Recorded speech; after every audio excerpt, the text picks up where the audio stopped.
All right, good morning, everybody. This is Calvin Butler with the Booking Freight from Home show. I want to welcome everybody to our broadcast here this Saturday. And today it is 10:15, so you all know what time it is. It's time for us to start our broadcast. I want to welcome everybody. We have our Facebook friends and family. Thank you all for joining us. I'm going to start sharing my screen here real quick so that you all can see our Facebook friends and family and everything that we have going on. There. All right, I want to welcome everybody. I want to thank you all for joining us. This is, as you see, we are live on Facebook. How you doing, Facebook? We appreciate y'all joining us right here for the show. We really do appreciate you all joining us, and we thank y'all for joining in and sticking with us here live on Facebook. I want to give a shout out to all our Facebook friends, everybody who is joining us here on Facebook, Mr. Freddie Mullins, Mr. Tyrell, and Richard Jones so far. We got some others that will probably be joining in here in a little bit. If you want to join us in our interactive platform, there's a link there to freeconferencecall.com. The link is provided. Click on that link and you can join us interactively where you can ask questions. If you're on any of our Facebook platforms, we are now sharing on about 15 different groups and pages on Facebook Live, as well as on Twitter and Instagram. So if you want to join us, there's your link. Join in with us and you can interact with us and you actually see my screen and see what we are doing. Let's go and do our roll call and welcome our students and our visitors. Let's see who we have today. Today we have, let's do our roll call today.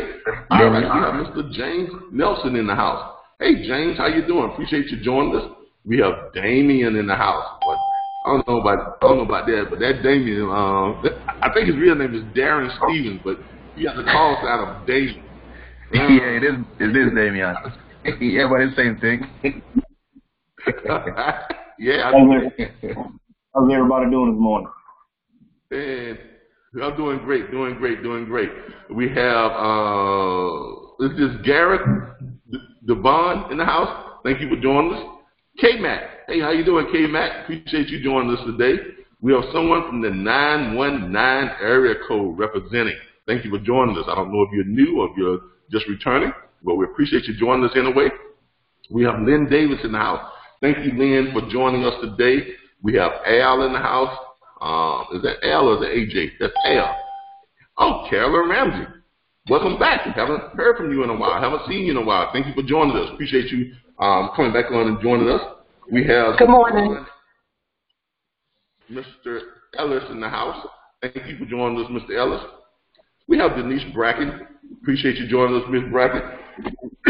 We have Alicia in the house.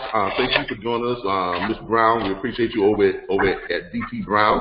We appreciate you all for joining us, Mr. Greg Keith, and thank you for joining us. James Nelson, thank you for joining us. How's it going out there? Kenan Moore, Mr. Kenan, how you doing? Kenan Moore, the Kenan Moore Show. Who else do we have here? We got kind of lost here. Oh, Kim Hudson. Good morning, Kim. Thank you for joining us.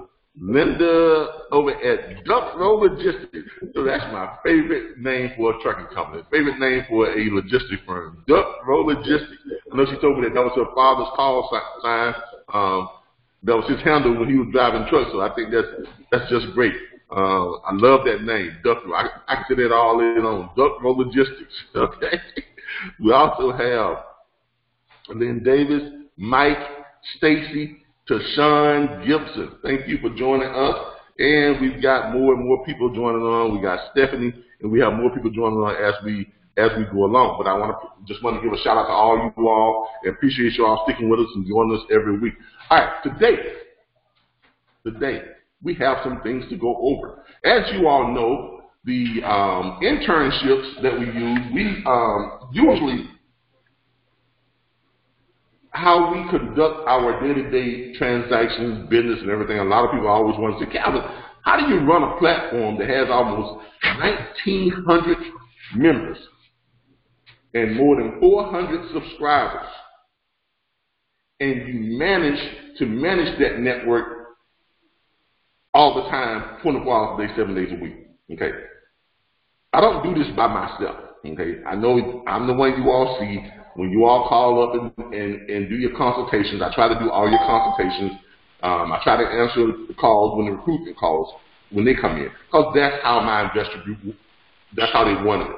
They didn't want this to be one of those platforms where you call up and you get all the time you get an automated type of machine, or you get some telemarketer who don't know anything about the platform. They're reading something from a computer screen, and you have no real personal attention.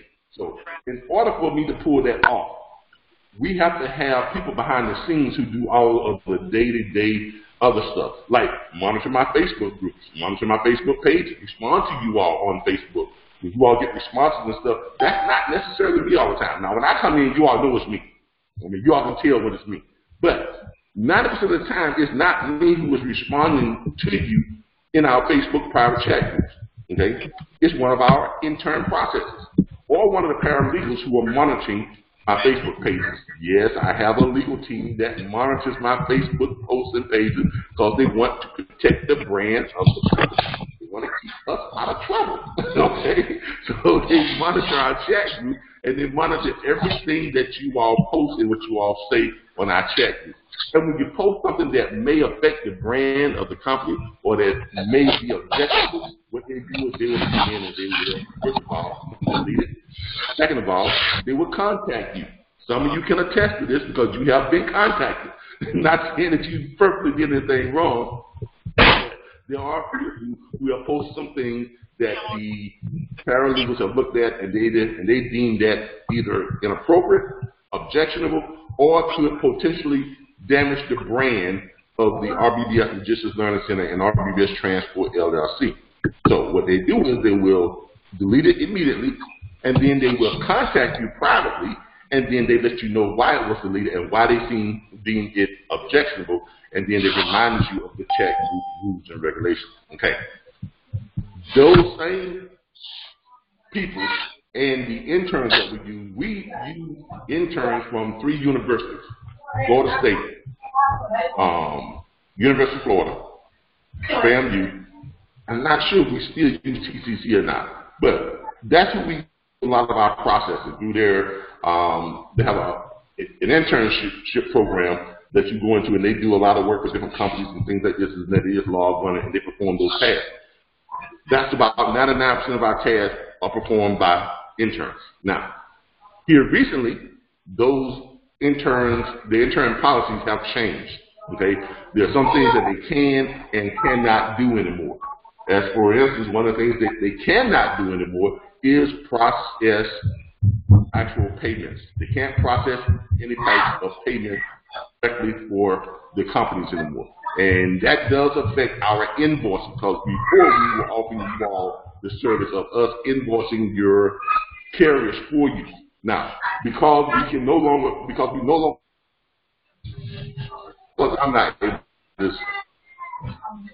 to invoice,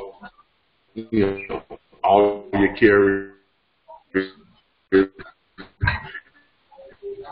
and be able to run this platform and answer kind of calls that are going to give you all calls come in. We want them to be able to speak with me and not with an automated system and not with some telemarketer who doesn't know anything about our platform. Okay, that's why our platform has that personal touch. That's why we seem to attract so many into our platform. Good morning, Charles. Thank you for joining us. I know you're a very busy man. Charles Money has just joined in. I thank you for joining us so much. We appreciate everything that you do, and thank you for joining us today. But because of the change with the internship platform that they cannot do, we are no longer able to process your invoices. Okay. It's not like we were processing a great percentage of the invoices for the large percentage of our platform. We have almost 1,900 members to our platform. We were processing probably about 1 to 2% of your invoices, okay, on a regular basis. Maybe I think about 100 of you all were actually sending in your invoices for us to process. So it's not a big percentage, okay? It's less than 10%, so it wasn't a big percentage anyway. And since most of that is included in your subscription fee, it really wasn't a real big deal, okay? Because we don't touch your money, okay? If you're part of our platform, if you're paying your subscription, we still don't touch your money. When you book freight through us and you use our tools and resources or however you're using it, all you pay us is $19.95 per month. And you keep 100% of your dispatch fee, your brokerage fee, your freight forwarders fee. So if you're in our platform and you are a broker, you're keeping 100% of your brokerage fee. If you're in our platform and you are an independent dispatcher, you're keeping 100% of your dispatch fee. If you are a freight forwarder, you're keeping 100% of your freight forwarder fee.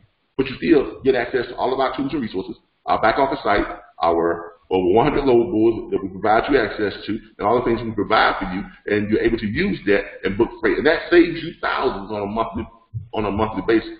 Now, since we're no longer going to be processing your invoices, today's sugar is going to be dedicated to showing you how to use Square and Ascend TMS and some other things on how you can process and create your own invoices.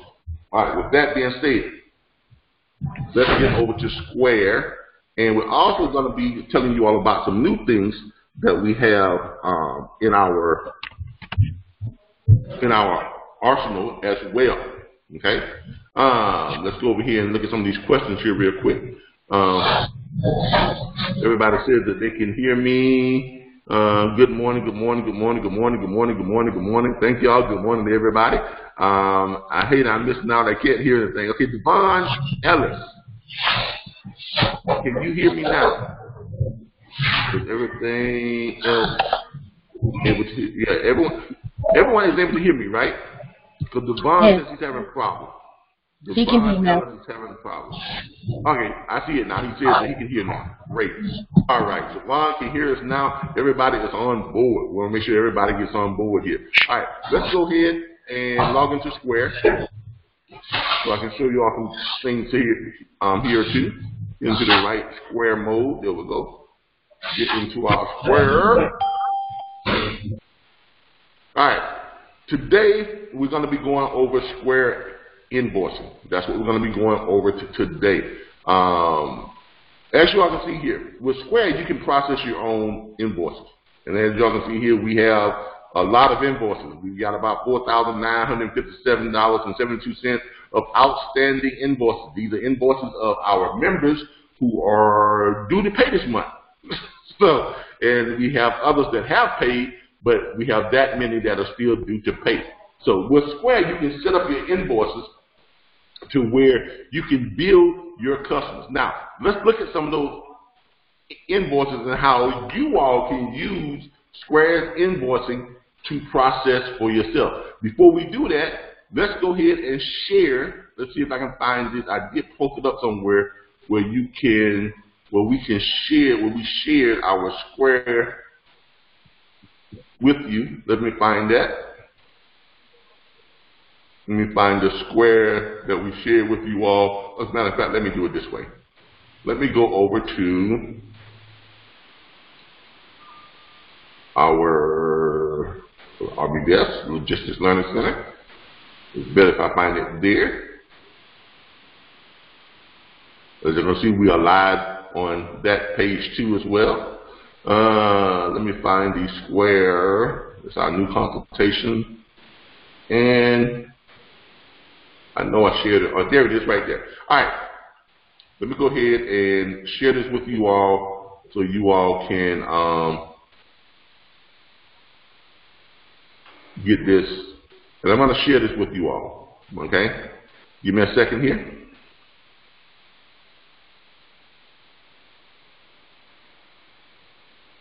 All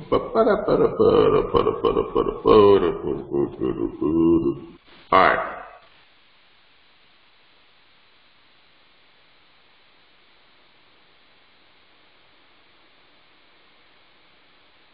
All right, here we go.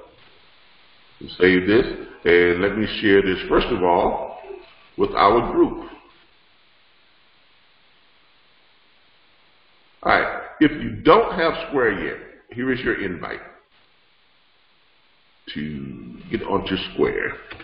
All right, that link right there should get you signed up with Square, and if you use that link, you're going to get your first $1,000 processed through Square transaction will be free. It won't cost you anything. It won't cost you that 2.75% plus the 30 cents to invoice your carriers. Okay, it will be free for your first $1,000 worth of invoices. All right. Now, let me share this also with our Facebook people so they can see it. I want you all to be able to participate in this as well. We don't want to leave you all out.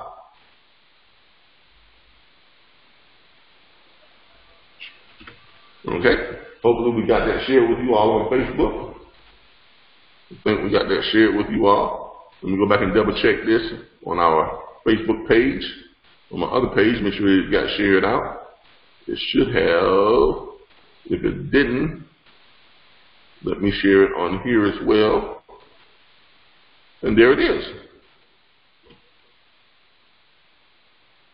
Nope, nothing like that. I don't know why I did that. I hate when it does that. That's not right. All right, let me get rid of that. There we go. There we go. Now, all right, there it is on Facebook as well. All right, so now we've got that shared out now. So if you want to go to Square and download the Square Business, go to download Square Business. Now, let's get into showing you how this actually works. All right.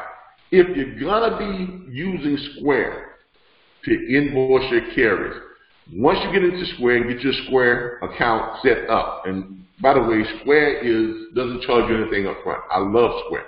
You all know I love Square. You all know I preach Square all the time. So Square handles all of our businesses, all of our money transactions. They handle our back office, all the transactions. They keep our books. They provide us with Square Capital loans. They keep us running. They keep us in business. They keep money in our bank. So I love Square. I'm not going to lie to you. I absolutely love Square. Let's go back and check the invoice section of Square to show you how this works. In Square invoicing, if you're going to be setting up an invoice, you can set up what's called reoccurring invoices. As you can see here, we have a ton of reoccurring invoices from our members who are all paying their $19.95 per month, or they are paying their $199.50 per year. Those are our subscription-based members. Okay. We also have members in Square. We also have where we have completed the invoicing for our members to their carriers. Okay, and I'm going to go down and show you some of those. Let's get through all of these the invoices here. As you can see, some of y'all are overdue, so you might want to take a look at it and pay some of your invoices. Let's do this. Let me go up and find the paid invoices, and that would be that I can go directly to them. I don't want to show you all everybody overdue invoices. Let's go and do the paid invoices. Here we go. Let's do the paid invoices, and let's go with the ones not all time. Let's go with I can do it that way. And then I can go down here and do it on the amounts, I think. And that would tell me, if I go all the way down. And Now I'll show y'all who is up to date. so y'all can see who's actually paying their invoices and who's up to date and everything. So I want to thank y'all for paying your invoices and being up to date. All right, here's one right here, Boss Trucker. This is the invoice that was sent out. I think this is from Mr. Tashawn Gibson. I think is one of his, if I'm not mistaken. Tashawn, wasn't this yours? I think this was yours. I think this was yours. I know you're on here, but I think this is one of. No, this is Mr. Justin Womack. Okay, this is for Justin Womack. My bad. All right, Mr. Womack, one of his clientele over at Boss Trucking, when we prepared their invoice. Now I'm going to show you what the invoice looks like once it is prepared. We don't want to see the payment details. We want to look at the invoice itself. Let me move some of this out of the way so I can show it to you all. And if you all have questions, we'll be sure to ask questions and we'll try to get those answered here. Boss Trucking. There's the date that they paid on. I don't want to view the payment details. I want to view the invoice itself. Oh, here we go. I can do it this way. I can do a share. Then I can open it. A new tab. There we go, right here. All right, let's open it right here. All right, this is what the invoice looks like when it goes out to your carrier. Okay, we send this invoice out to the carrier. It basically looks like this. And then it has a link in it, and all they have to do is click on it, and then they pay it. It really is just that simple. Once you prepare the invoice, you send it out to your carrier, they click on it, and then they pay it, and then it comes right into your account. And you can transfer the money right to your bank account. It is the most seamless and the easiest way that I've seen to invoice your carrier. Now, I know a lot of you will say, well, can you do the same thing with a CNTMS? Not really. A CNTMS would allow you to send them an invoice, but if they are going to pay it, they've got to either send you a check or they've got to have access to your actual bank account. That I don't like. Or you've got to have a factoring company, but you got to pay a factoring company to actually take care of invoicing them when you send it out and you send it to the factoring company, and the factoring company then sends it to your carrier, and then the carrier then pays your factoring company, then the factoring company takes their percentage, and then they send it to you. Woo! Just that whole process made me dizzy. Okay? That is too many people's hands in the pot. Okay? And that's too many changes you got to go through, in my opinion. So it's a lot simpler just to use Square. Now, a lot of you are probably saying, but doesn't Square charge you? Yes, they do. But so does your factoring company. Because remember, if you go out and get your factoring company to do it, they're still taking what? Anywhere from what? If you got great credit, the factoring company's probably taking what? 2% to 3.5%. And then if your credit is not so great, they're taking 5%. So that's still more than the 2.75% that Square is charging you. So you actually come out cheaper and better, and Square is a lot more affordable to use than your factoring companies. And the process is much simplified. It's direct from you to your carrier. Your carrier clicks and pays you back directly, and you never have to share any of your banking information with anyone else. This is one of the reasons why I love Square. Okay? Now, as you can see here, you're able to send this out, and you can put in the stuff that you want to put in, like you can put in all the information on the load and things like that. Now, I'm going to show you how to build this out step by step. All right? Does anybody have a question so far about the viability of Square being used as your invoicing process? Okay? Okay, because I think Square is the best way to go. Okay? A lot of people might think that, CNTMS or QuickBooks or anything else is the best way to go. I think Square is obviously the best way to go. All right, I'm going to put this headset in because I got a lot of questions that I want to be able to talk to my people and be able to hear what they have to say. All right. Make sure everyone can hear me, first of all. Can everyone hear me? Okay. Hello? Can everybody hear me? Yes, I hear you. All right, great. And you all, great. You all can hear me, and you are seeing my screen. All right, great.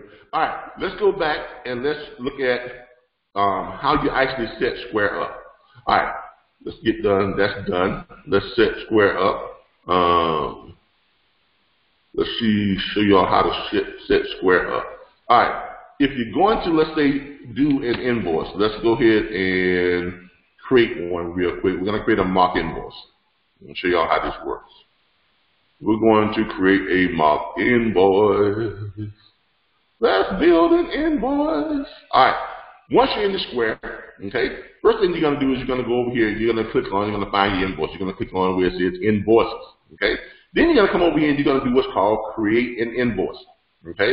As y'all can see, you can set up unlimited number of invoices. As you all can see by what we have up here.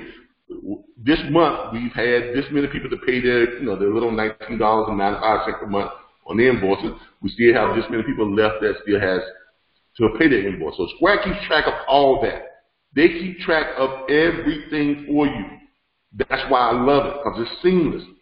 It's hassle-free. You don't have to do a whole lot to keep track of everything. You don't have to remember a whole lot, because Square's going to remember it for you. And come tax time, you're going to love that. I promise you. Come tax time, you are going to love that. All right, especially if you're one of our members who are doing this and doing it well. Okay, you're gonna need this come tax time. All right, so when you get ready to create your invoice, go over, you click create your invoice. Now, once your Square pulls up, here's what it's gonna look like. We got somebody with some background noise here. I don't know what you're eating, but we can hear you chewing. I'm just letting y'all know. Whatever you're eating, we can hear you chewing. So be careful with that when you're on these mics, because it will pick up every smack. All right? Just letting y'all know that. All right. So when you're doing your Square invoice, you're gonna put in your name. Who wants to volunteer for me to send them an invoice? Any one of my and I'm not gonna charge you anything, but I'm just gonna show you how this works. Okay? Who wants to volunteer? You can try. You can send it to me if you want. All right. And who is this? It's Mr. Devon. Devon. Let's see. I believe you have signed me up for this on the webinar. Okay, but let's find Devon. Devon, what is your enrollment email address? GDevon@gmail. G Devon or D Devon? G. Devon. That's it at the bottom. There you go, right there. All right, G Devon. All right. Now, if you already have a client in your Square account, okay, like once you get a carrier and you've done this before, Square is gonna save it. So you can do just what I did. You can go in and put in the first couple of letters of that carrier. It's gonna pull them right up. Now all you gotta do is just click on it. Or when you're doing it for the first time, you gotta fill it out. You gotta put the actual email address in of the carrier and the carrier's name and up there at the top. Okay, so you have to put that in up top. All right. Now you're gonna title your invoice. I'm gonna title this one test invoice. That's what I'm gonna title. I'm titling that test invoice. Okay. Now, of course, you're gonna want to title it what? Whatever your company name is. We usually title ours the RBBS, the National Network, the National Dispatchers Network invoice for network member, and then we put the network member's name out beside it. Now, of course, you're not going to do that. You can still put National Network member, blah, blah, blah, blah, or you can put your company name, and then you can put member of the National Dispatchers Network, if that's what you want to do. You don't have to do that. You can title your invoice any kind of way you want to. Now, Square is automatically going to create an invoice ID for you. Something else you don't have to worry about. Square will create an invoice ID, and it keeps up with the last one you did. So the one you did, so they'll be in the proper order, because Square is going to take care of all of that for you. Now, you can go in and put a message in. Okay. This is the message that we have in here. That's our default message, because most of our invoices is for the what? Monthly subscription. But you can change that. Okay, you can create whatever message you want. You can put invoice for load number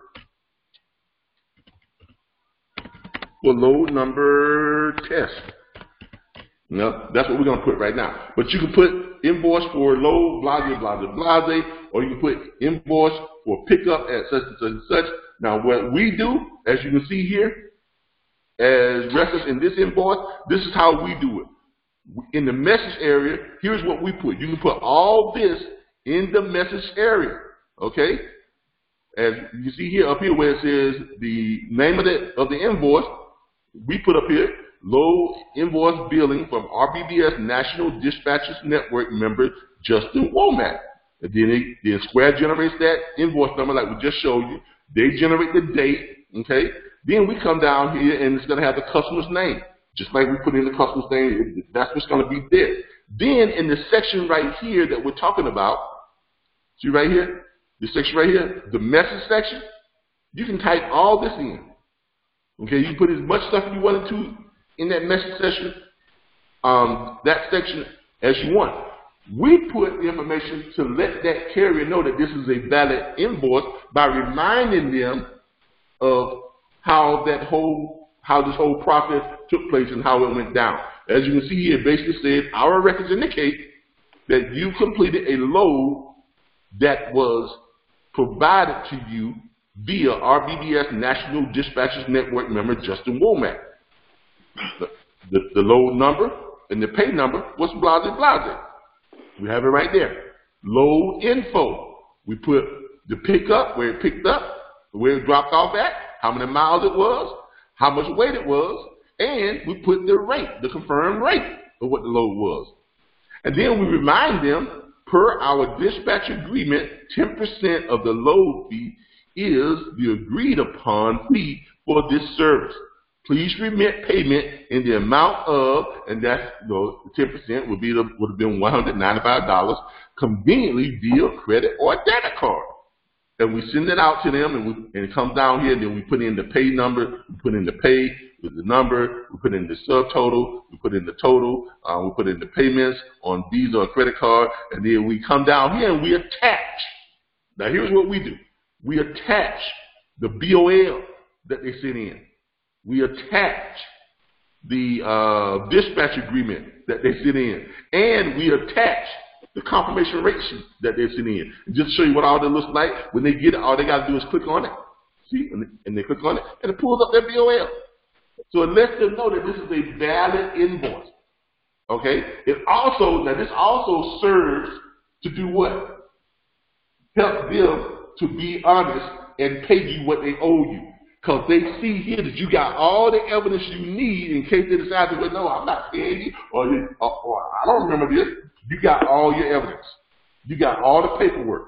So if you ever need to file against their authority, which you can do that if they don't pay you, if you ever need to file against their authority and collect your money, you can take all this information and you can send it right over to where DOT, the Federal Motor Carrier Association, the Federal Bond Service, all those places you can send this information. They will look at it and they're going to side with you. Why? Because you have all your evidence. Okay?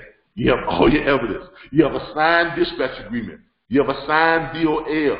And as you see here, you have a signed dispatch agreement and you have a signed rate confirmation sheet. There's your rate confirmation sheet of when they picked up the load and what the amount of the pay was. You also have a signed dispatch agreement, which kind of seals the deal. There's no way for them to say, well, I don't know who these people is. Of course you know who we are. You signed a dispatch agreement. There it is right there. It's kind of upside down, but there it is right there. Okay, you just the corrected one on the right side up. But there's a dispatch agreement that says that they have entered into an agreement with Justin Womack, and it has their signature on it, and they agreed to the 10%. There it is right there. And they agreed to paying you via what? Credit or debit card, because it's right there in black and white. It says that the only way that we accept payment is through credit or debit card via this text invoice.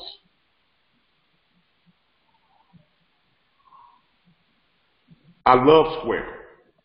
I absolutely love Square because they are the perfect business platform for the small business man or woman. Okay? If you're running any type of business and if you're not using Square, in my opinion, you are doing yourself a disservice.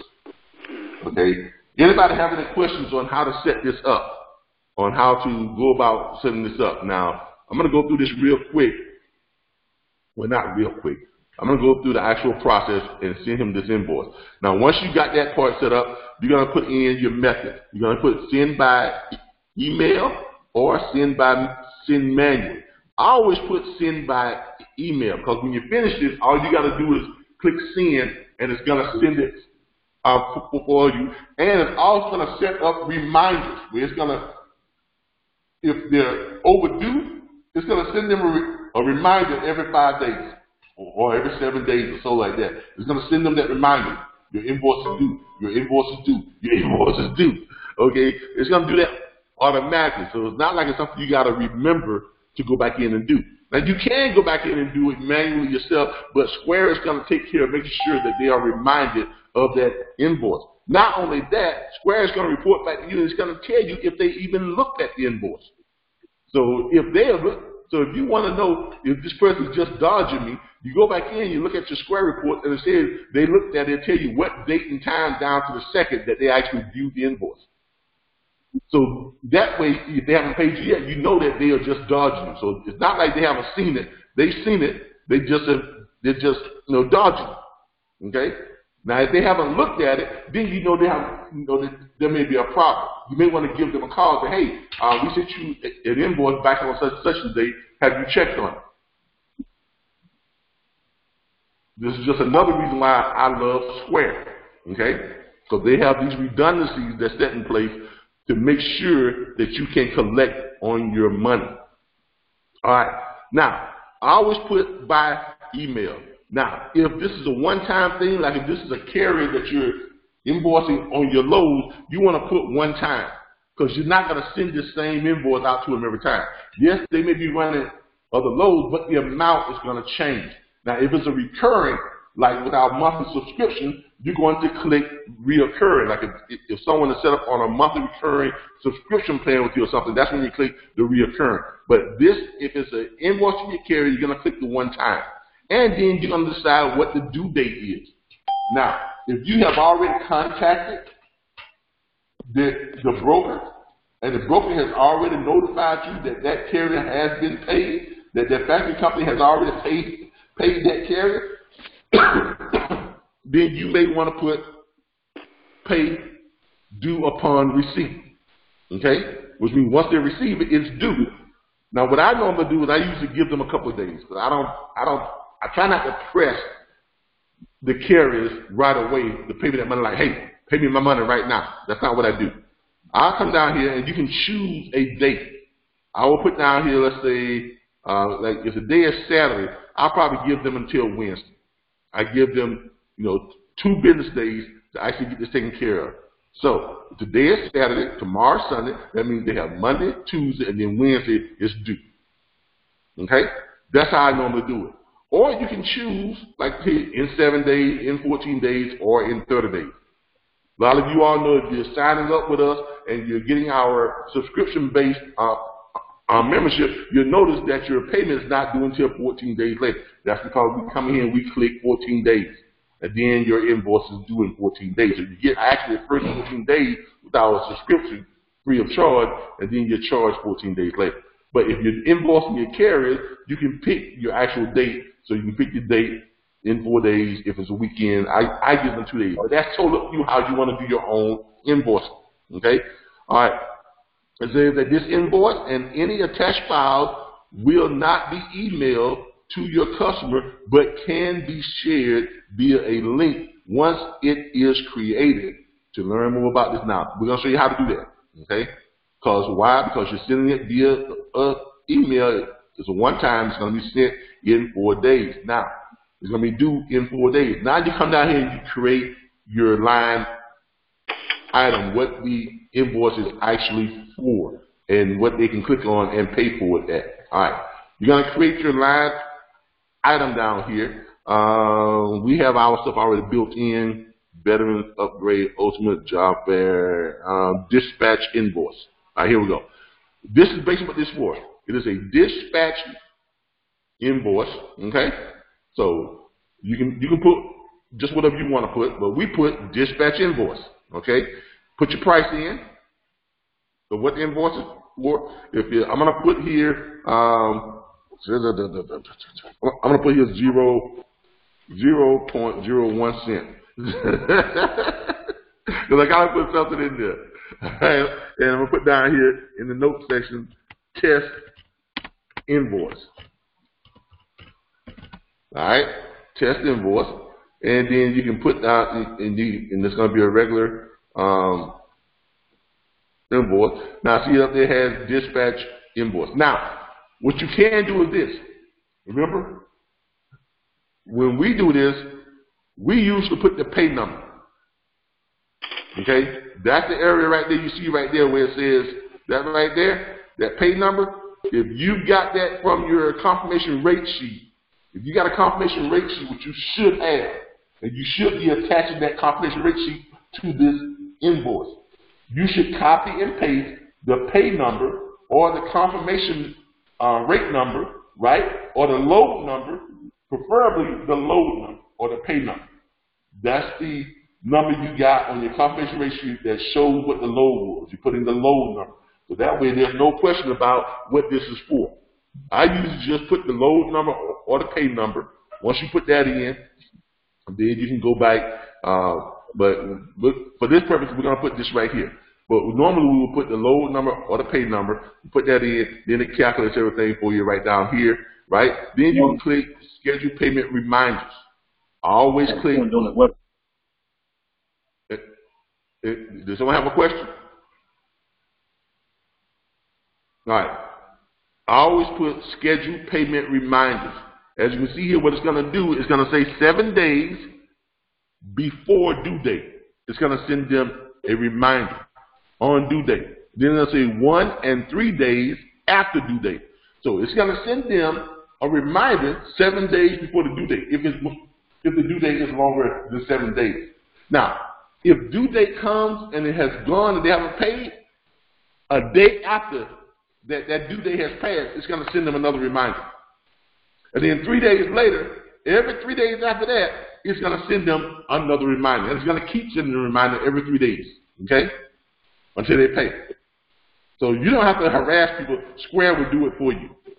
Okay? Square will harass them until they pay, and they will do it for you. Okay? So you don't have to harass them. Square will continue to send them those until you tell Square not to. Okay? Or until they pay. When they pay, then Square will stop. Okay? Is anybody not loving Square right now when it comes to invoicing your carrier? Can y'all see why I rely and use Square heavily? Okay? It is the only thing I use. I don't use any other stuff. I don't use PayPal. I don't use QuickBooks. To be honest with you, I don't even use my Send TMS anymore. Because Square takes care of just about everything I need. I use my Send TMS for stuff like, loading up my carriers and just processing stuff like, knowing where they are, if I got to track them or something like that, or if I want to calculate lane rates and that type of stuff. That's what I use this Send for. For all the money stuff, the invoicing, all the big stuff like that, I use Square. Why not? It's all inclusive. Makes things very simple. It's direct line of contact. You don't have to go through a third and a fourth party. It's all done, and Square is your shield. Square is the one that protects you and all your information. So why not use Square? Okay. Now, once you do this, it says how does Square partial payments. And give me a second. That's another story. Okay, that's another story. Okay, let's deal with what we're dealing with first. Okay. All right. You're probably asking that for our People at L platform. And I understand why you're asking that, but that is a totally different platform. And we don't want to get into that right now. We have our private meetings for the People at L platform, and if you're invited, you know when that is. So let's not get into that right now. Okay?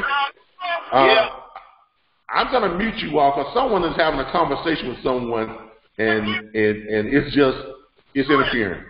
So they got no choice. I don't have a rental.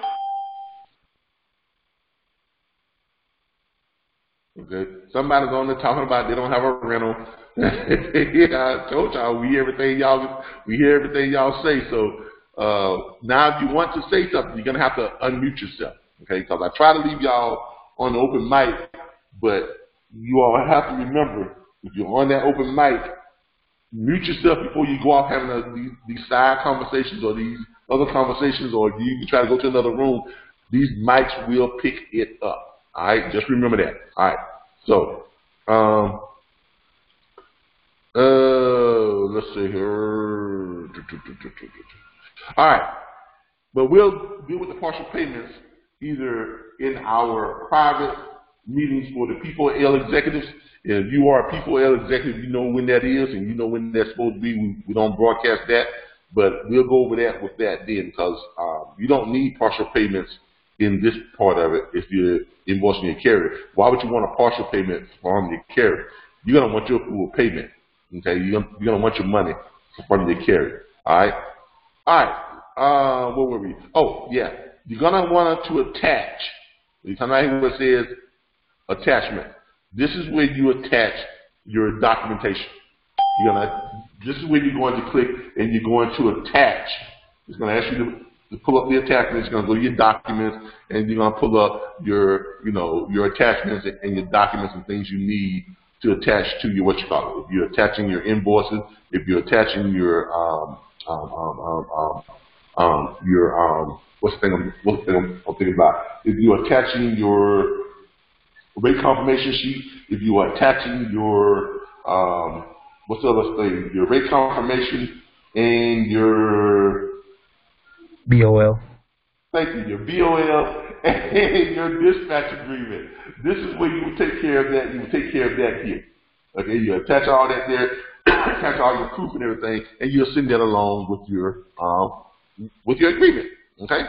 Now, I'm not going to attach that. What I'm going to attach here is a little friendly picture that I'm going to send to this gentleman, just to have something to say that I attached. Let's look up the RBBS here. Let's look up RBBS LLC. Let's attach something that's RBBS friendly and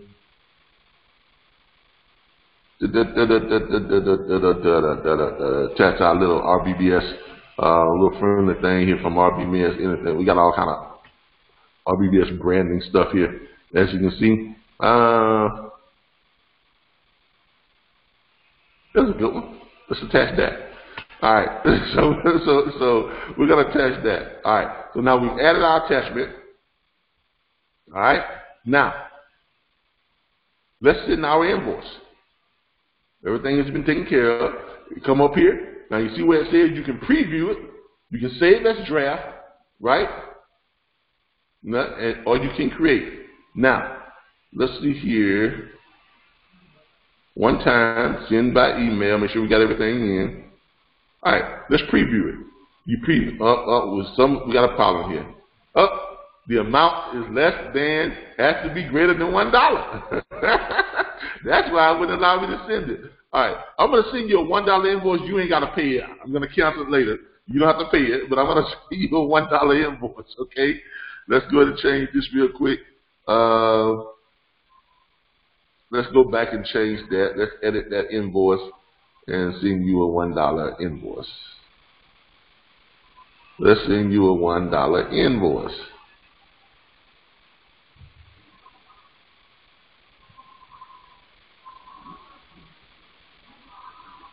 Let's send you a $1 invoice. Here, let me do this. Test invoice. Test invoice. Let me click that. Let's make that for $1. We gotta be more than $1. So let's say make that a $2 invoice. All right, there we go. Now watch what it does. Because we made it more than $1. Okay. All right. Let's see here. There we go.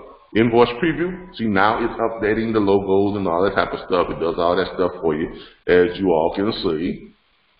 Update your logos and settings information. There it is right there.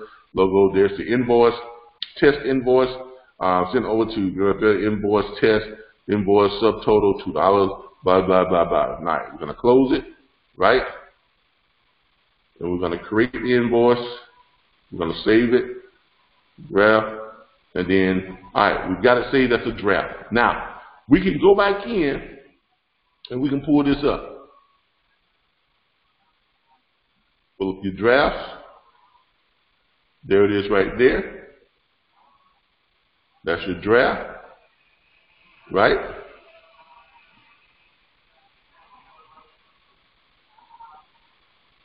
And I need to send this out. Where is my edit? There it is. You can edit. You can edit that. When it hits edit, there it is. Hit create the invoice. It creates the invoice, and there's his invoice right there. Okay? There's his invoice link. Now, when that is done, you can copy and you can paste that invoice. All right.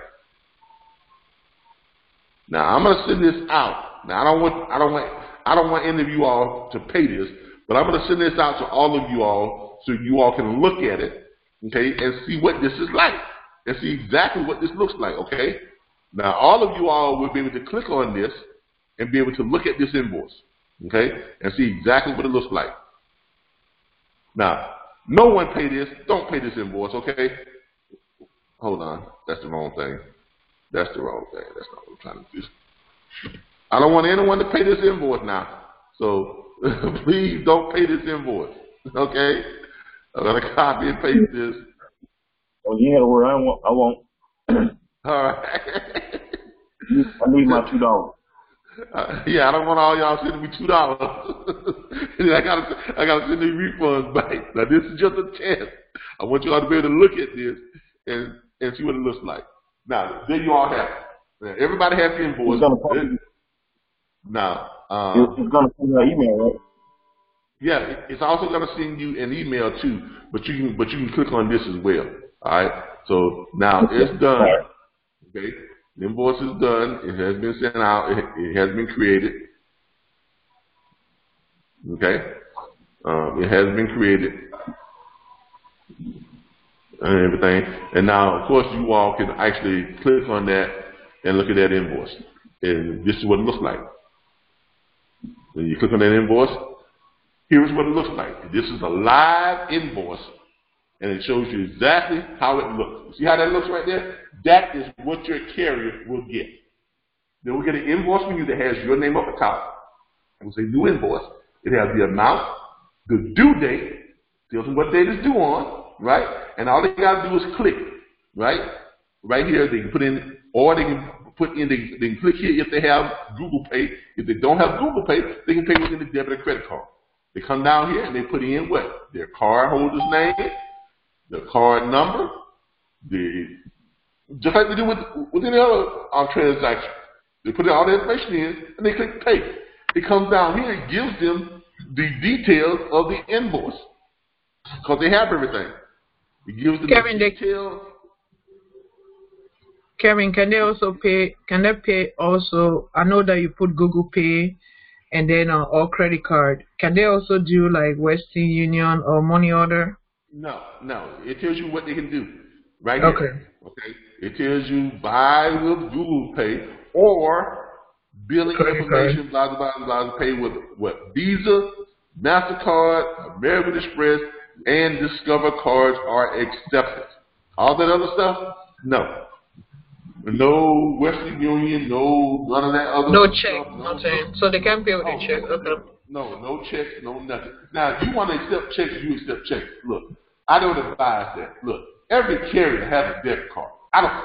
There's not a carrier out there, because if you're out on that road, everybody knows that every carrier has a debit card. Every owner operator has a debit card, or they have a credit card, or they have a bank card, or they have, what's that thing they got that got a Visa logo on it?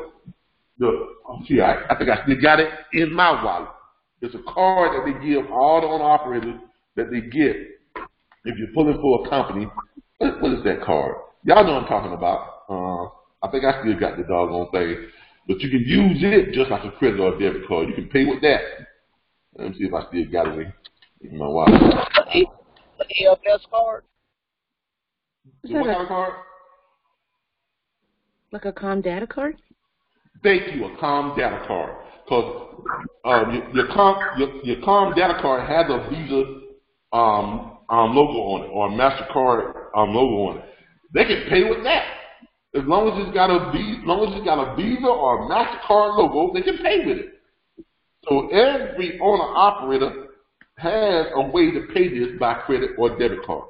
Okay, so this is, in my opinion, the best way to collect your money. I think my COM data card is all in my other wallet. I'm gonna take all that stuff out of here when I start driving. But anyway, if they've got a COM data card, which they do, if they got a debit card, which 99.9% of the time they do, if they got MasterCard and everything like that, they got this stuff. So look, This is the most convenient and easiest way to collect your money. Hands down. I don't care how you look at it. Now, I can go over the TMS of the Ascend way, but I promise you, it's a lot more complicated. It is a lot more complicated. And it's going to cost you more money. Why? Because you got to use what to get to receive your pay through the Ascend TMS. You have got to use your to receive your pay through Ascend TMS. You have got to use your a factoring company. And unless your factoring company is charging you less than 2.75%, I mean, it's not even worth it. It's not worth it because it's going to cost you more to process it. And it's going to be, going through all these other changes when you got to get the factoring company access to what? Your bank account. I don't know about you all, but I don't like people having access to my bank account. I mean, Square has access to it because Square is going to deposit money right away, but Square is going to protect your access. I'm not going to give it to just, anybody. All right? So, there you have it. Okay, once they pay that, all you got to do is going to come to you, all you got to do is just click deposit, and deposit right into your account. Now, I'm going to cancel this. I'm going to cancel this out because I don't want y'all, clicking on this and paying me and sending me $2. Okay, I don't want y'all sending me all these $2, everything. So I'm going to go ahead and cancel this out, and we'll get this canceled out. Where's my invoice? All right. Does everybody understand how this works? Somebody has their mic open. Okay. And it's really, really, really. I don't know what you're doing, but you're doing something. I'm gonna remute everybody.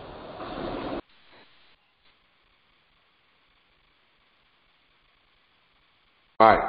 Only unmute yourself if you have a question. Okay, if you have a question and you want to ask a question, unmute yourself, ask the question, and then after we've answered your question, you're done. Make sure you mute yourself back out because if you're doing stuff, these mics are going to pick it up, and it's going to affect the recording. So when this gets played back on YouTube, it is very annoying, and it just interrupts the flow of the whole program. So please, please, please, please, please. If you have the board on the background, mute your mics. Keep your mics muted, okay? Because we have had some instances where people were doing stuff in the background that were rather embarrassing, and it came through on our broadcast. So just letting y'all know. Okay, so keep those mics muted, especially if you got stuff going on that you don't want other people to know about, okay? All right. Now, does anybody have any questions about how to use Square to invoice? Any questions, real quick? Any questions on how to use Square to invoice? Okay, no question. Does everybody like Square? Does everybody see how Square can save you money, save you time, and it gives you a more professional appearance? It gives you a more professional demeanor when you're dealing with your carriers. Okay, Square can take your operation from here to here, just like that. It really can. And there's so many other things that are available to you through Square that when you look at it, you think to myself, my God, this is just great. Okay? I mean, I love Square. I love Square. It does so much for my business. I mean, Square is, I couldn't conduct business on this level without Square. Okay? I tried using PayPal years back and wound up in a lawsuit. Wound up suing PayPal. I'm not gonna lie to you. Okay? I was part of that big lawsuit where like about a few thousand people came together in a class action suit against PayPal because they had caused businesses to lose so much money.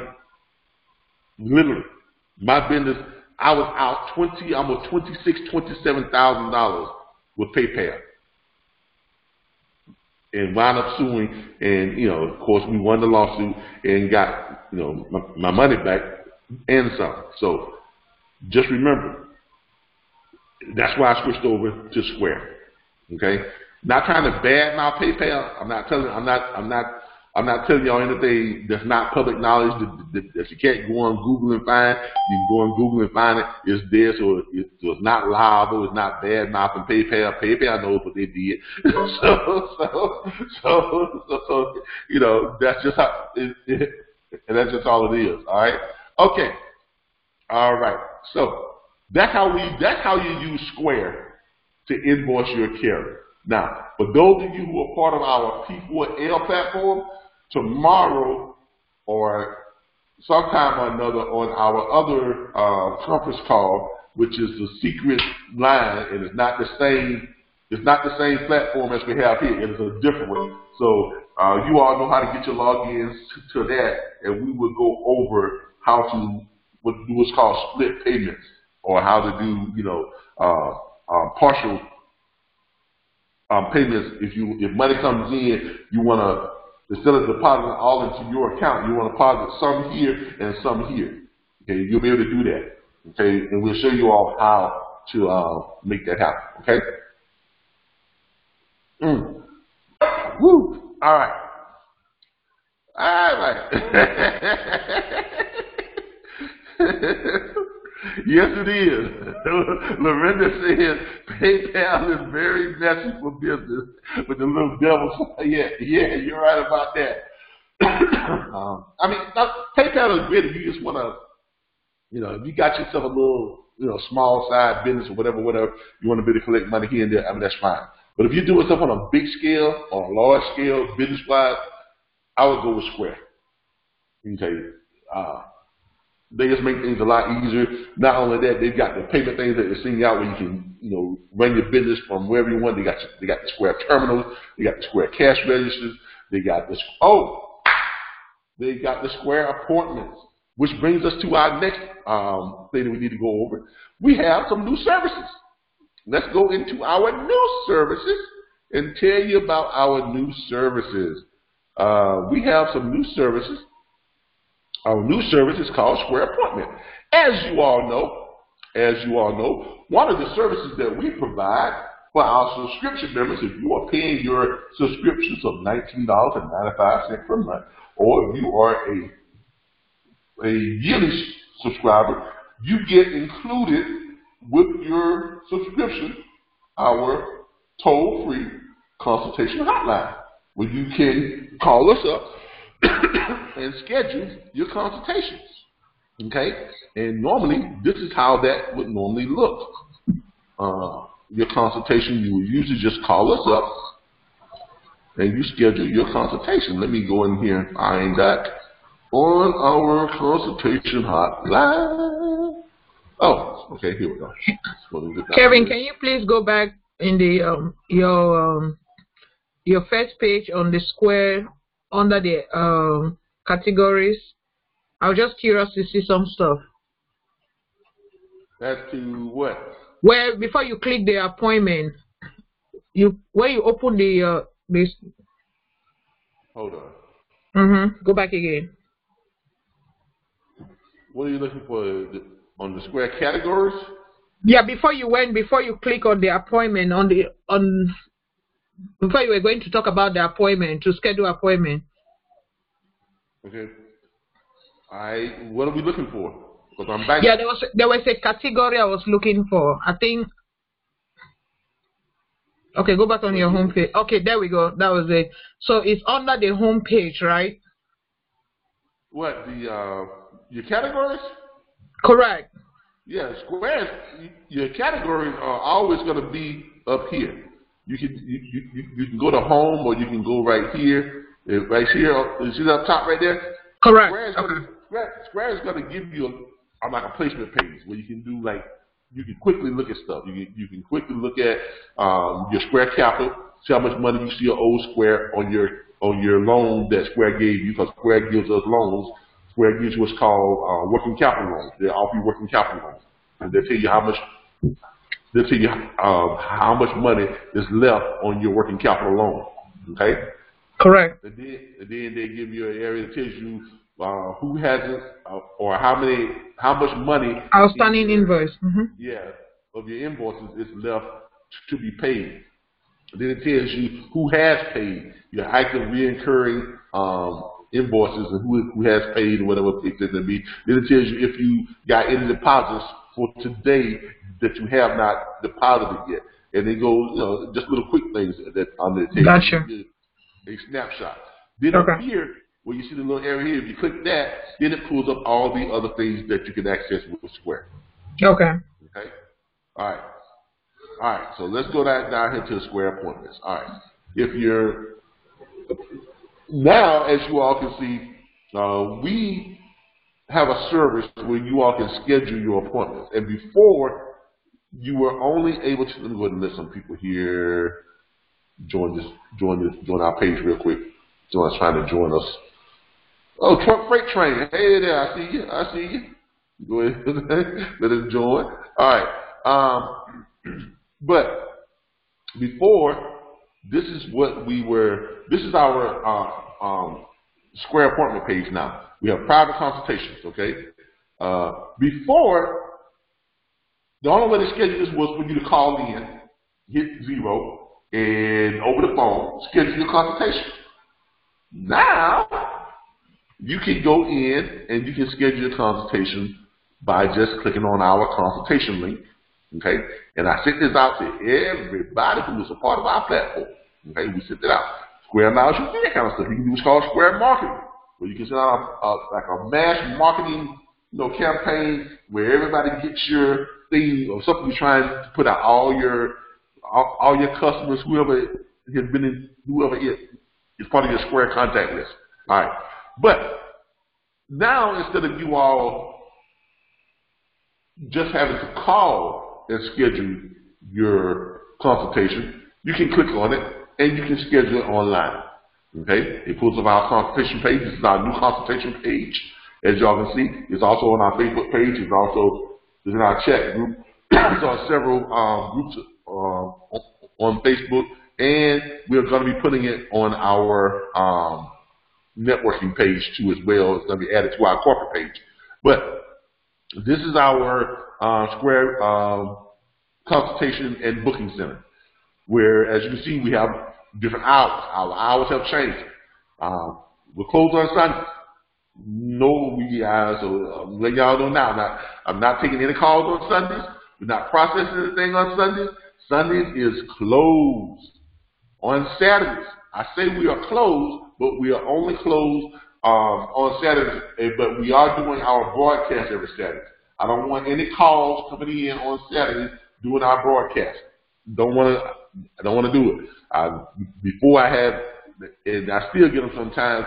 You all know we have a broadcast every Saturday, but at 8 a.m., 9 a.m., up until right about 10 a.m., I'm getting the phone is ringing off the hook.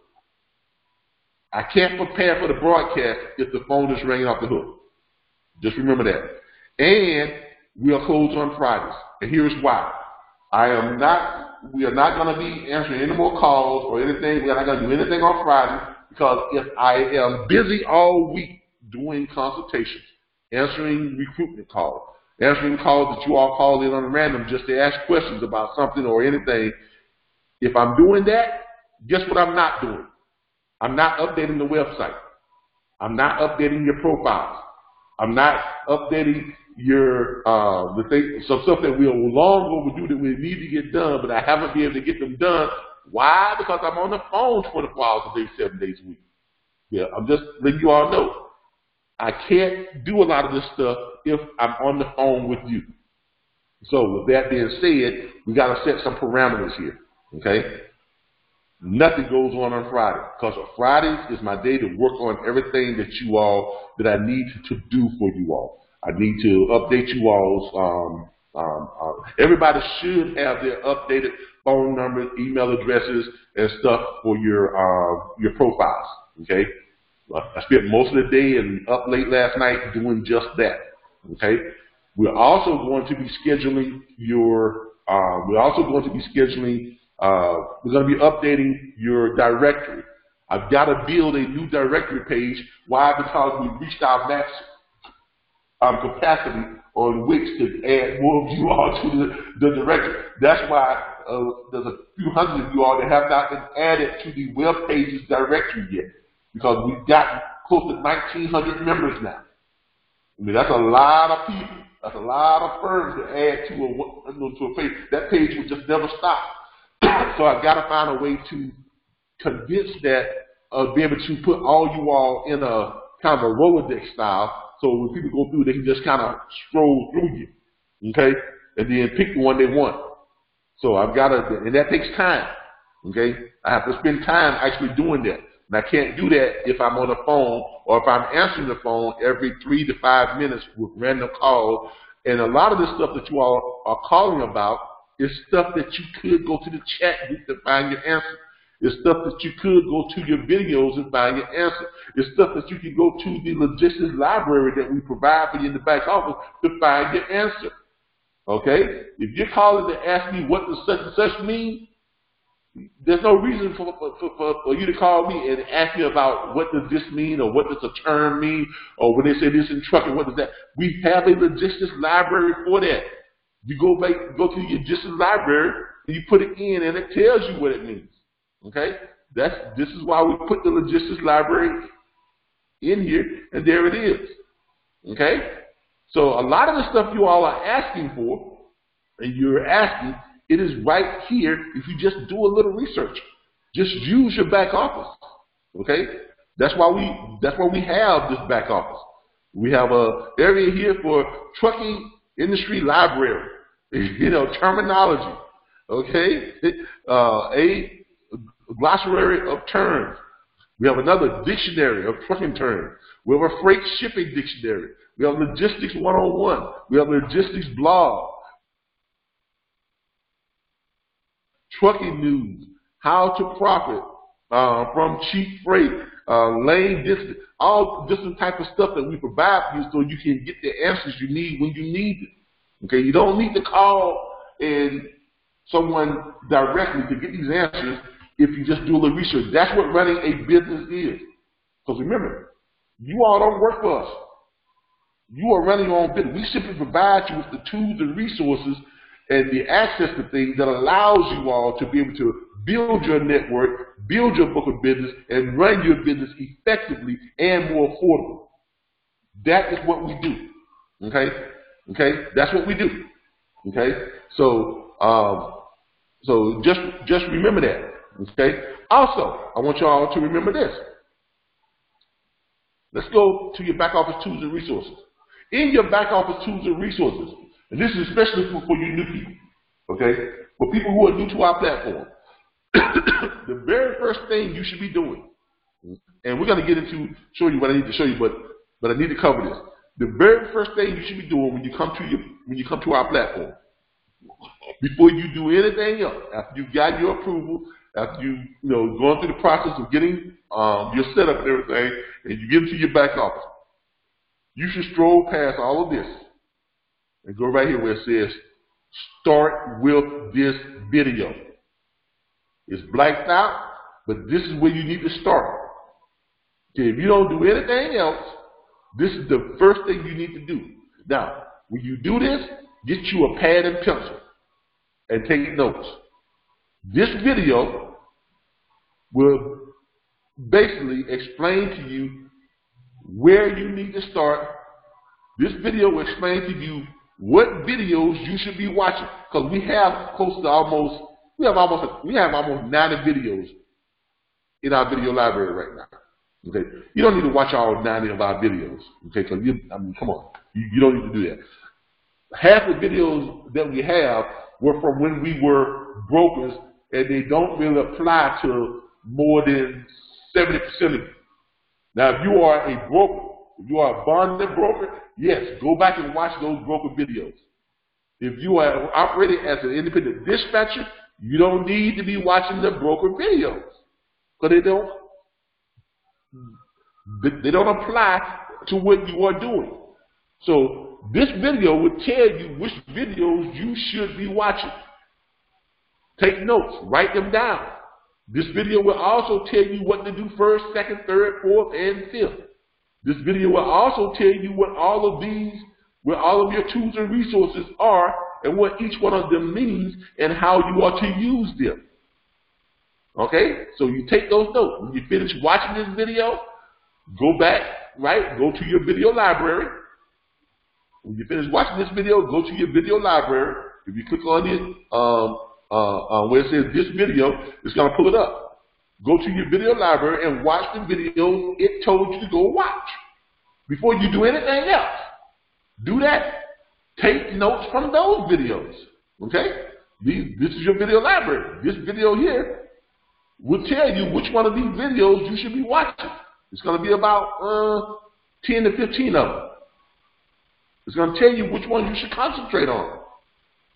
And if you do that, you should have a great understanding of how our platform works, what to do, and how to go about conducting business within our platform. Now, I know you probably, and some of you are probably saying, well, that's a lot to do. Yeah, it is. That's called running a business. That's called being a business owner. It's called running a business, which is what you are doing. Because if you want to go work for someone and have them tell you everything, what you need to do, then this is not for you. You should go and work for a company. You should go find your brokerage firm, sign on with them, and let them tell you what to do. You should go work for a company like Boeing or Delta Airlines or a law firm, and let them come in and give you a list. Hey, do this today. Do this today. Do this at this time. Do this at that time. If that's what you want to do, then great. But if you want to run your own business, guess what? You got to do research. If you want to run your own business, you got to do research. All right? We provide you with all the tools and the resources for you to do that, but you're going to have to do some research.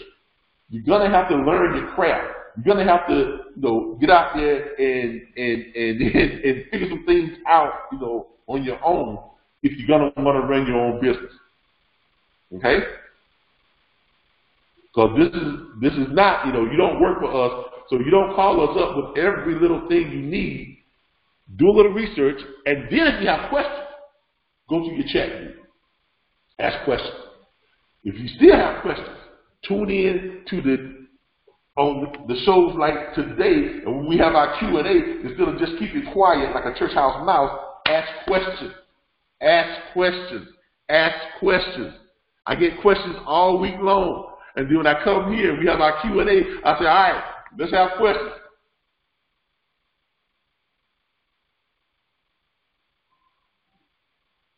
That's just how solid it is. When I say that, so y'all see what I mean. So it's kind of frustrating. I have people that call me up at 2. A lot of you now, I can show you my phone log. I get calls at 2 a.m. in the morning. The other night I got into a fight with my wife because my phone was ringing at 4:20 in the morning, and I don't know what made me pick it up. I picked it up and it was on speaker, and somebody says, "Hey, Calvin, I got a question." And y'all got me in trouble. Really, Kevin? Really, y'all got me in trouble. Why is your phone even on at 2 a.m. in the morning? Hey. Really? I don't even know why I picked it up, but I was probably up late, was tired, forgot to turn my ringer off, and just crashed into bed. Because I usually stay up till 2:30 in the morning sometimes, doing work. My wife stays up because she has her own business too, so she's up doing stuff late at night. So by the time we crash, we're like, whew. And then we're back up. She's back up at 6 a.m. to go take care of her business. I'm back up at 6:30 doing some stuff online until just get ready for today's calls and stuff. Because I know the phone started ringing about 7, 8, 9 o'clock. It's in full swing. But yeah, I get calls sometimes from you all 2 o'clock in the morning, 1 o'clock in the morning. If it's not on the phone, it's someone tagging me in the chat group. Hey, Calvin, I need this. Hey, Calvin, can you answer this for me? Hey, Calvin, do you have a minute? And y'all know I'm telling the truth. I'm not just making stuff up.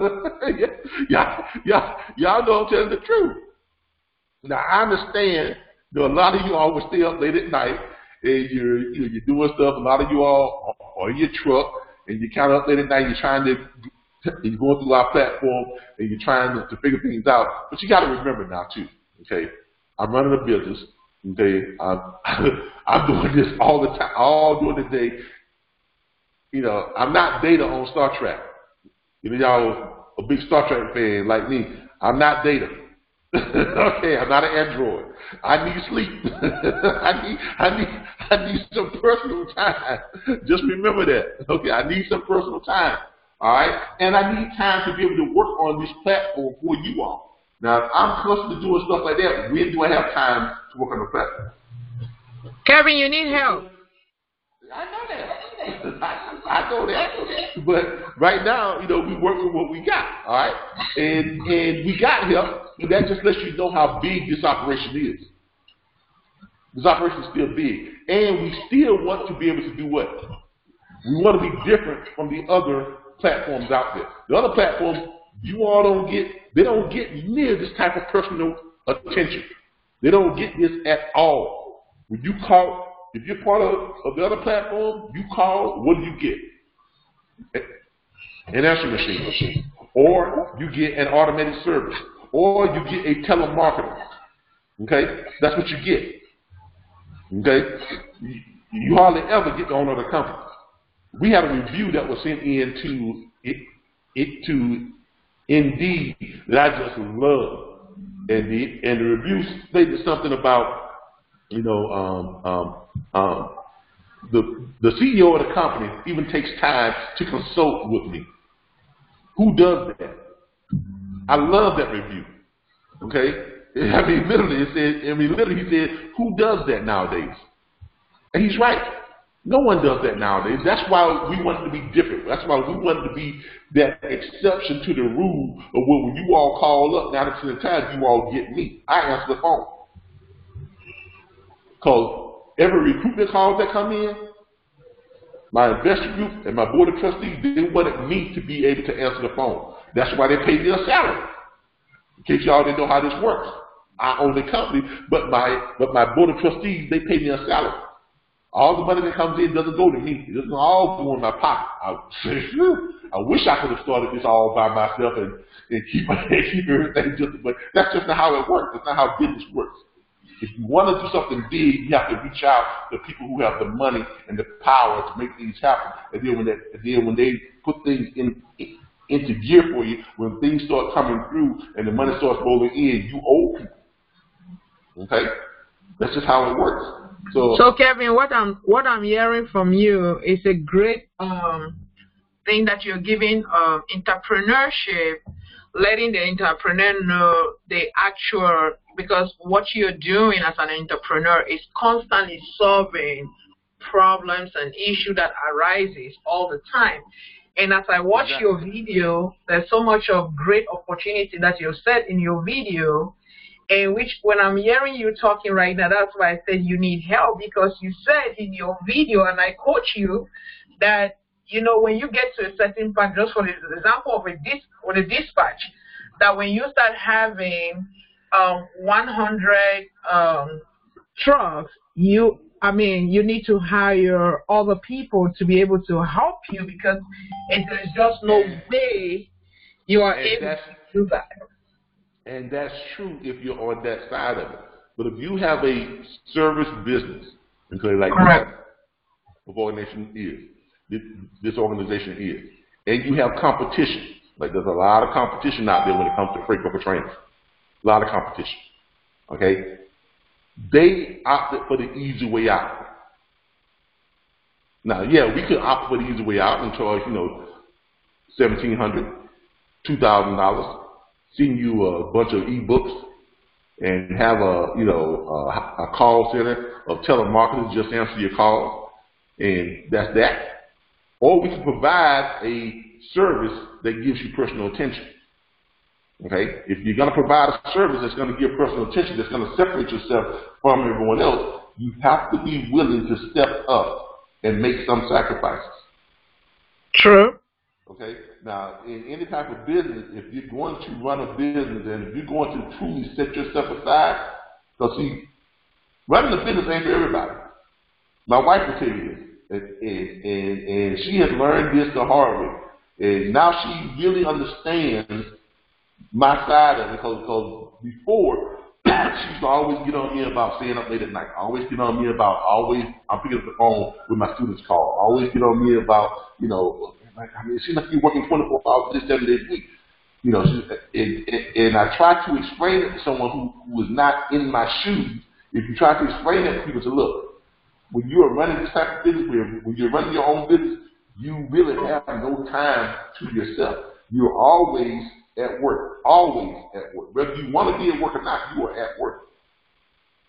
And people who do not run their own business, people who are not entrepreneurs, they're never going to get that. They're never going to understand that. So when she stepped into the business role of running her own business, starting her own business and running her own business, now she's up late at night. Now she's on the phone with her workers. She's got 1,000 applications. She's got to deal with all the hassle she has to deal with. And she actually came to me a couple of weeks ago when she said, "Babe, I am so sorry." And I said, "What are you talking about?" She said, "I am so sorry. I had no idea of what you were dealing with." She said, "Please accept my apology. I am so sorry." Now that took a lot from her, but it also made me feel good because now she can identify with me, and we are now even closer than we ever were before because we are both running our own businesses, and we're both going through the trials and the tribulations of business ownership and entrepreneurship. The perfect definition of an entrepreneur that I've seen thus far is someone who is willing to live their life for a short period of time the way most people won't in order to live their life for the rest of their life the way most people can't. And on the role model of what you just said is basically the your business model that you've gone above and beyond your competitors to give a blueprint of saying that, okay, yeah, the freight industry, people have different program and things, but you're telling your competitors that this is what makes me different, that I am definitely be there. And not only that, what I'm telling you is this: as business owners, you've got to be willing to sacrifice for your business. You've got to be willing to do the research. I know it's time consuming to watch, 10, 15, 20 videos. It is even more time consuming to take notes while you're watching those videos. I know that. But if you're going to be successful, guess what? That's what you got to do. Okay? And you all hear me say this all the time. Don't make someone else responsible for your success. Take responsibility for your own success. I know you all hear me say that all the time. Okay? Now that is an original quote by me. I didn't read that somewhere. It's just something that I've learned through the years of building my business. Okay? You can never hold someone else responsible for your own success. I don't care what it is you're doing. You have to be willing to hold your own self accountable for your own success. This is what I'm saying. So whether it's my program or if you take some other program or some other type of health program, don't call them up and say, well, you're supposed to make me successful. No, BS. Anybody supposed to make you successful but you. Other people can give you the tools and resources, but you're responsible for whether you're successful or not. Nobody but you. If you want someone to hold accountable for your success, look in the mirror. That's the only place you ever need to look. Is look in the mirror. Now you can use other people's platforms. You take their advice. You can do all this other stuff, but they are not responsible for your success. This is why you have convenience stores and you have the discount stores. So people say, how in the world do convenience stores make money? They'll be right across the street from a Walmart that has all the stuff that Walmart has, and Walmart has it at much, much less prices But that convenience store is selling stuff that's 10 times higher price, but that convenience store is packed and making money all the time. But then again, you may have another convenience store that's right next to it or right across the street from it, and they go out of business. They're all selling the same thing. But what makes one successful over the other? Because when they're successful, they do what? They take responsibility for their own success. They're doing things that the other store is not doing. Maybe they have better people and they train them to be better customer service oriented. They train them to be better salesperson. They train them to have better attitudes. They may stop their stuff a little bit differently to make it convenient for everybody that comes in and find everything. You ever been in a convenience store and it seems like everything's just jumbled when you can't find anything? Now some of you might say, well, that don't mean, yeah, it does. Because if you go to other convenience stores and everything is easy to find, everything's in the right place and they're always stocked up with this and that, chances are that's what you got to go back to. Why? Because you go back there, you can easily find what you want and they always have it. You ain't got to go through one day every time you go there, we out of this, we out of that, we out of this, we out of that. Cashier's got a bad attitude, whatever this is that, they overcharge you stuff. Come on. It's the same thing. You got to take responsibility for your own success. Now, okay, with that being said, and thank you, Ms. Ramsey, you are exactly right. Non-entrepreneurs don't get us exactly. Lorena over at Duck Row said the same thing. You know, yes, you're right. Non-entrepreneurs, they will never get us, okay, because they're not programmed that way. They're programmed to just, you know, to follow the lines, to follow the orders, and they're just number takers. You know, they're order takers. As an entrepreneur, you got to have some sense of innovation. You have to have some sense of blazing your own trail. You know, you got to be willing to step out there on faith and make things happen for yourself. Okay, that's all I'm saying. I'm not saying that we're not here to help you, because we are. That's why we do all this. Okay, we're here to help you. That's why we're here for 3 hours every Saturday. That's why we pick up the phone when you do call. That's why we constantly doing stuff and sending stuff back out to you all, because we want you to be successful. Okay, and us even more so than anything, because look, we make our money just from your subscription. So if you become, you know, if you start making $19 million a year, you still only owe us $19.95 per month. So and for us, it's about doing things that makes us desirable, so we can bring more of you all over to our platform, so you all can experience what we offer versus what everyone else offers, because that's how we profit. We don't profit from your success. We do, but not directly. Our profit is indirectly of your success. So in other words, everything that we provide for you is provided for you to make use of and for you to become successful, for you to directly benefit from that. So if you go out and you get yourself 20 carriers and you start making $10,000 a week, you keep all $10,000 a week minus what? $19.95 a month. That's all you pay up. You keep 100% of your money. Okay, I don't know too many platforms out there that does that. All right, so we want you to be successful, but we want you to take responsibility for your own success. Okay, be responsible for your own success. Carol Randall says your sacrifices are giving others an opportunity to have a better quality of life.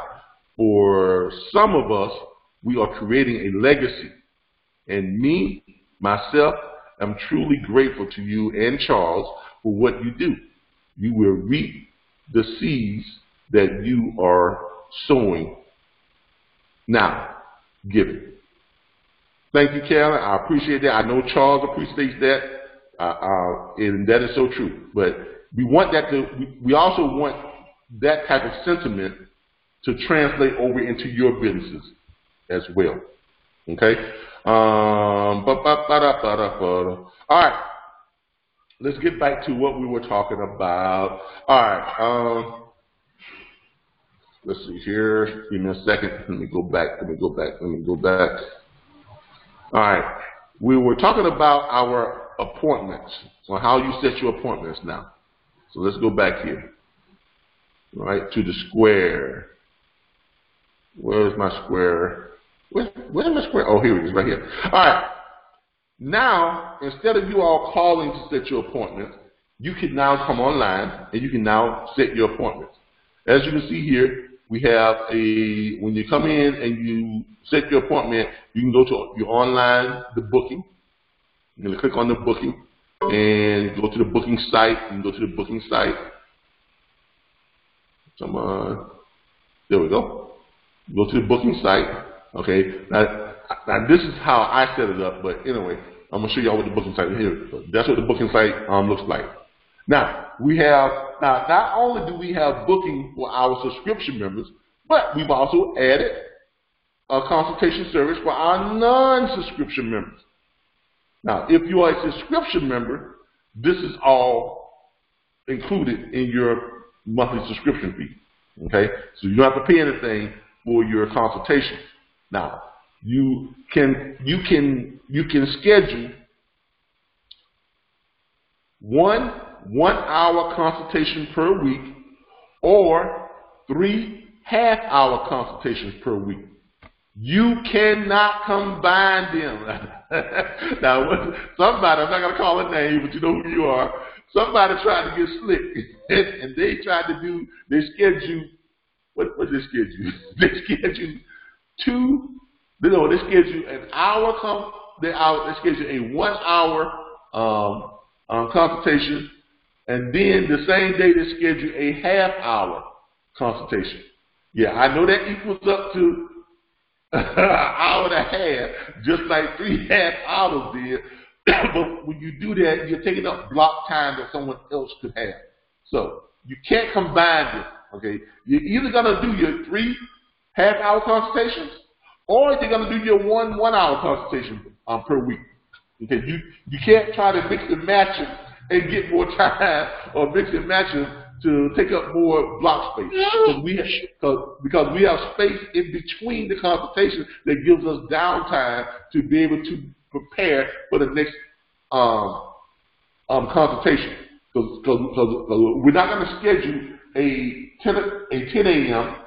for an hour, and then we're going to schedule 11 a.m. for a half hour, or 11 a.m. for an hour. It's going to be a 10 a.m., then it's going to be a half-hour break where we schedule nothing, then it's going to be at 11:30 is the next block that's available. So either a half hour or an hour. Then it's going to be a half-hour break, then the next is going to be, you see how that works? So in doing that, you're not going to be able to schedule 2 in one day. You can never do that. It's always got to be 24 hours apart.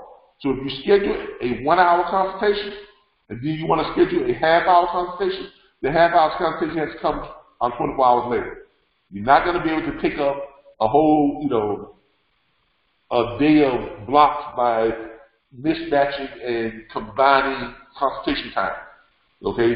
Because we want other students, other people that have an opportunity to be able to schedule in and so they can fit their schedule in as well. We don't want you all to we don't want any one person to start monopolizing the time slots. Okay? So just remember that. All right. Now, and Kevin, let me add also on that too while you're on that page.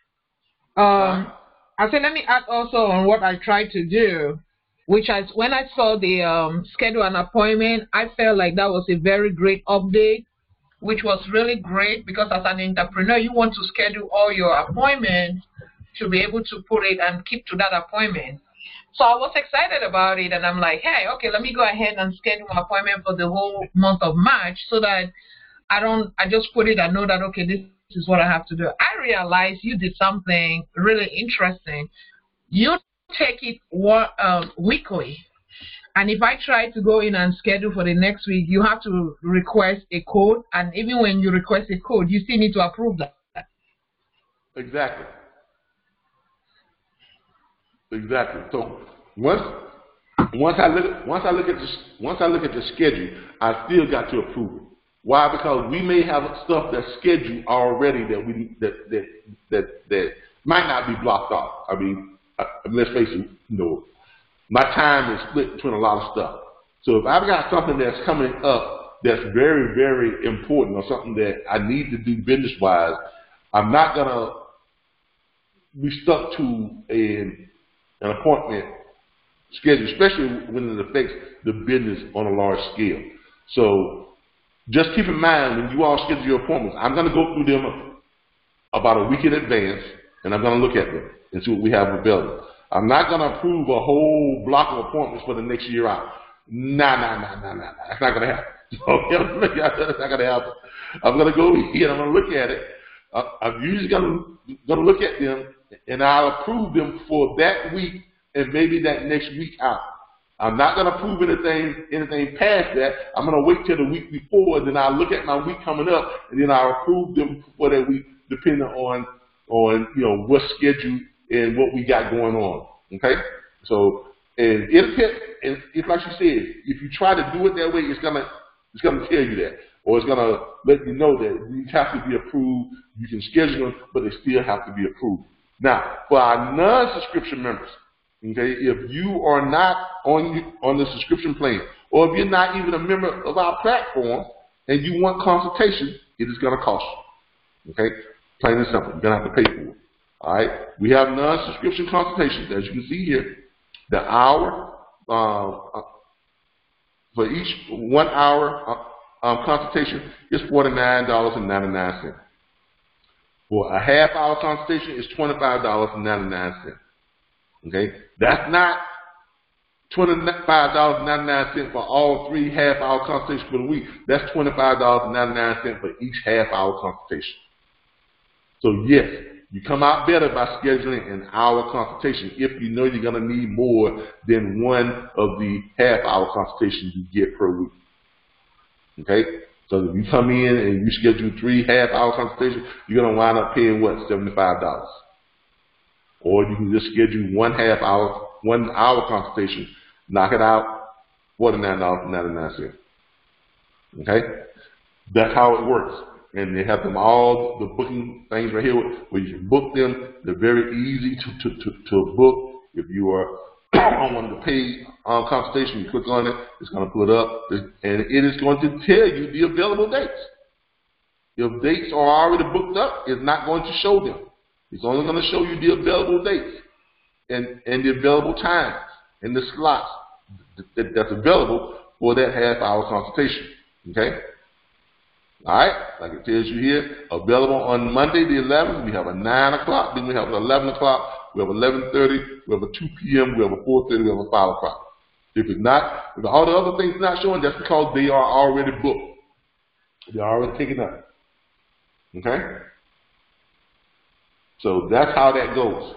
So if you are a subscription member, this is a free service. Okay? This is part of your subscription.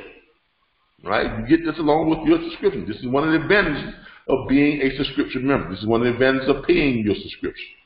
If you are not a subscription member and you are a platform member, you get to use the service, but you're still going to have to pay for the individual ones that you do. For the non-platform and non-subscription members, we are thinking about adding another category. But right now, the way it stands right now, you all can take advantage and pay the same price as our non-subscription members. Now, but we are thinking about doing another category where if you are not part of our platform, it's going to be $100 for an hour consultation. It's going to be $50, $100 for hour consultation is probably going to be like a $65 or a $75 for a half hour consultation. Okay? So, with that being said, just take advantage of what you have right now, because probably starting next month, if you are not part of our platform, if you haven't paid an enrollment fee to be a part of our platform, you would be considered a non-platform consultation, and that's $100 per hour, and that's for anybody. truckers, if you want to call up and do a consultation with us, and we show you how to start your own trucking company without owning any trucks, here's $100. We'll show you how to do it. We'll give you all the information. We'll put you in touch with the right people that can help you do it. Give you all the links and everything you need to do and know how to do it. And tell you what it's going to cost you the whole 9 yards. You pay us $100, if you go out and do that and make $19 million a year, so be it. More power to you. Okay. Now, with that being said, we did send out a BOLO that in the near future, probably within the coming weeks, we're going to be, and please don't flood my inbox with inquiries about this. When we get closer to it, we will let everyone know. We are going to be looking to bring on and offer another opportunity, and that opportunity is going to be for logistics consultants. We're going to be basically bringing on people who are willing to act as consultants to take care of some of this consulting load that we have. And you will be receiving, right now we're kind of just torn with the idea of you are receiving 75% of the consulting fee. Okay, so if it's a $100 consulting fee, you're gonna get $75. If it's $49.95 or whatever it is, if it's a subscription based, if it is a subscription based consult, which means they're paying their $19.95 per month. If it's that, for each one of those you do, you're going to be getting about 75% of that $19.95 that they pay for that month. Okay, so let's say if you're a consultant for, let's say, 15 subscribers, and they're all paying their $19.95 per month, you'll get that 75% of that $19.95 from each one of those subscribers for that month. And then if you do a non-subscription consulting, you're going to get 75% of that $49.99. If they do an hour, at 75% of that $25.99, which is still great because you're still looking at what? Even if it was just at 50% on a $49.99, you're looking at about $25 off 1 hour. That's about what a consultant makes. Looking at about $25 an hour. Now I don't know if $25 an hour, that's decent money for an hour, for a consultant. If you stack up enough consultants, you can translate that into about $500 a day. Just giving people your expert advice. Now, we will be accepting anyone into our consulting platform? No. You're going to have a working knowledge, a good working knowledge of our platform. You're going to have a good understanding of our vision and the mission of our platform. Okay? So preferably, we're going to be looking for people who are already part of our platform. If you're not part of our platform, you're going to have to demonstrate to us that you understand and you have a good working knowledge of how our platform works and what type of advice that we give to our platform members, and you have a good working knowledge of logistics and business ownership and things of that nature. Okay, because we don't want people out there giving bad advice. All right. So this is some of the things that's coming up on some of the stuff that we have that are coming up within our logistics platform that we are adding on. We are always looking for ways to add new services, to add new opportunities, especially for those of you who are within our platform. We are always looking for ways to bring you all new opportunities and ways for you all to create a better lifestyle. All right? So keep that in mind because we are growing and we are getting very, very big. And as you all can say, I do need help. So we are starting to expand beyond what we started out as, and we are starting to expand our horizons, and we are starting to bring more and more innovative services that more and more logistics entrepreneurs are desiring and are going to need. All right. Okay. With that being said, now that we covered those things, let's have some Q&A. What time is it? 12 o'clock. Right on time. We got an hour of Q&A. All right, we'll open it up for our Q&A session. Why don't we hit the Facebook real quick? I kind of have neglected our Facebook people here real quick. Let's see what we got going on here and see if they got any questions for us. I know they got some questions here. Y'all give me a second. Let me get back to my Facebook people and see what questions they've got for us and stuff. And I know they probably had some questions. Doesn't look like they had very many, so we're gonna. You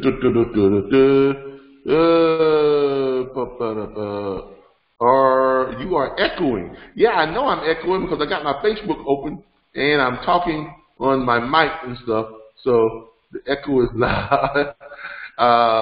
If you want to avoid the echo, okay, come down here and just click on this link, man, and join us in our conference line.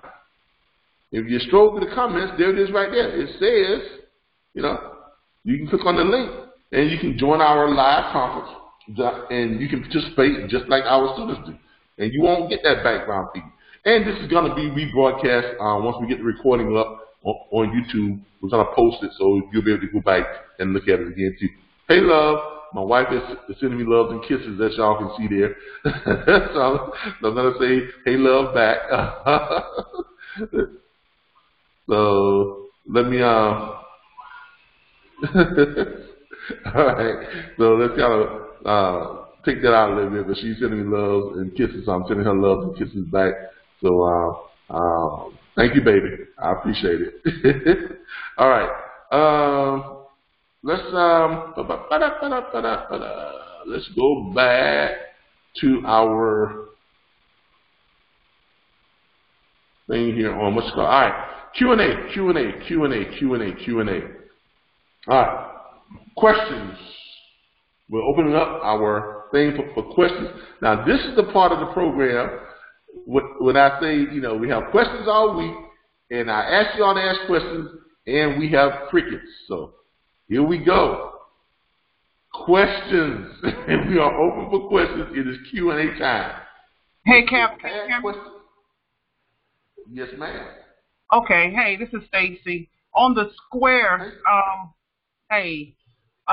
where they will, we'll start charging the 2.75%. You can that 2.75, you can actually charge that to the customer.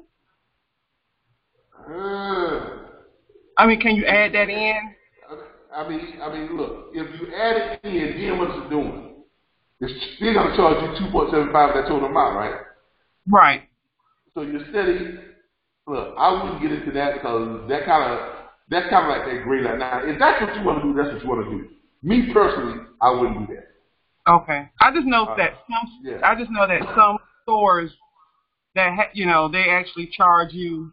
If you use a credit card, they actually charge you that. Yeah, they charge you a processing fee, and I hate that. Like, you go to some of the convenience stores, it's like, especially a lot of the mom and pop convenience stores you go into. I'm not gonna say what's on my mind, but when you go to some of the convenience stores, if you don't charge more than $10, you can charge a processing fee. All right, my thing on that is this: if you're gonna run a business, okay, if you're gonna run a business, right? Before you set your prices to cover that type of stuff. To charge a fee on top of your prices for a processing fee, come on.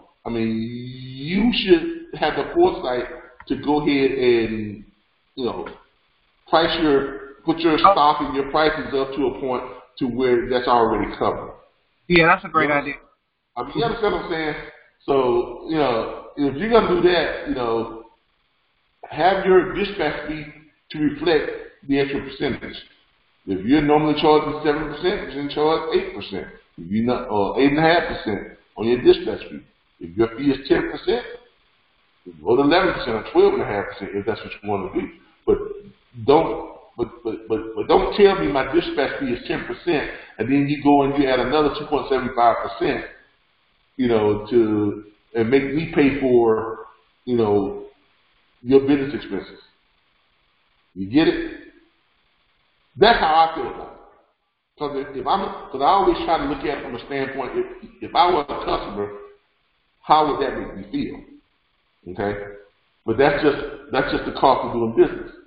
Every business has costs. Okay? And every business owner has to be ready for those costs and in a position to be able to take care of those costs. Now, you're being paid, and it's not like it's coming out of your pocket beforehand. It's coming out of the price of the services you charge. So price your services in a manner that is still going to be able to afford you as a business to be profitable. Plain and simple. Okay? But great question, though. Yes, thank you. Great question, great question. All right. Any other questions? Any other questions? Come on now, let's have some questions. I know y'all got questions now. You know, I got my wife mad the other night. He called me at 4 in the morning. Now y'all don't want to ask no questions. Really? Nobody has any questions? Yes. Yes, this is Will with Will One Group, and I'd like to respond to the yearly platform. What can I? Will, are you driving right now? Let your window up. Yeah, I'm driving right now. I'm driving my big truck right now. All right. Just be careful now. I don't want you, taking your attention out from the road. But what was your question again? I'd like to respond to the yearly subscription base. Oh, you want to go ahead and get the yearly subscription? Just go ahead and shoot us. All right, if you receive your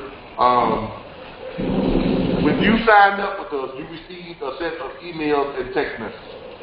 Reply back to those same emails that I want to opt for the yearly subscription, and we will go ahead and prepare an invoice and send it out to you, and you can pay the $199.50, and you'll be done for the year. You won't receive another one. You won't receive another billing until the next year's time. Okay. Also on the T4L also. Was that again now? Yeah, I'm also on the T4L. Yeah. Well, we'll discuss that during our people L meetings. Okay, we're not going to discuss everything about people L on this platform because our people L platform it is a secret and private platform. It's only for people L executives only, and if you wasn't invited to join that platform, you're not going to be in that platform. Okay, so let's keep that. Keep that separate. If you are a subscription member, you are welcome to join our People L platform. If you are not a subscription member, then you don't even know what our People L. You don't even know what our People L platform is until we open it up to the public. All right. So, all right. Okay. I want to thank William there. Hope he just stays safe, and driving. I mean, hey, I know he's got his headset on, because when I was driving, I used to have my headset on and be able to, plug into different things and be able to conduct my work and drive safely, but still be able to, talk on the phones and do so without having to take my hands off the wheel or my attention away from the road.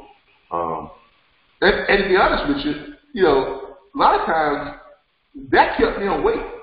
That's actually, calling my fiancée, who was now my wife, and talking with her on the phone, and my headset on, or calling other truck drivers, and we just kept each other up. Especially like when we were driving late at night, or we had those long trips and everything.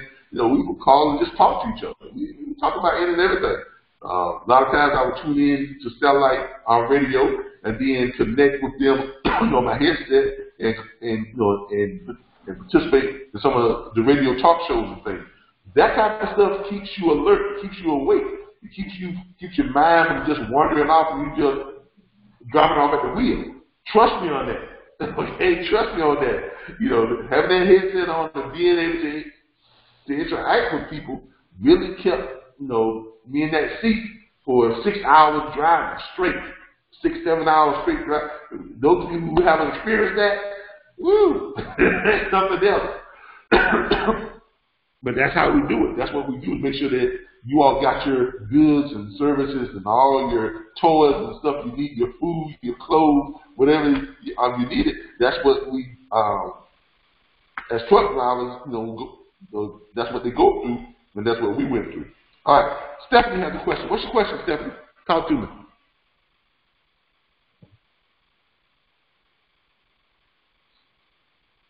Waiting on Stephanie. You have to unmute your mic, Stephanie, or you just want to type it in?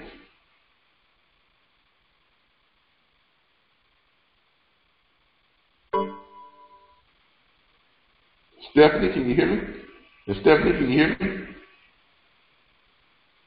Hello? Waiting on Stephanie.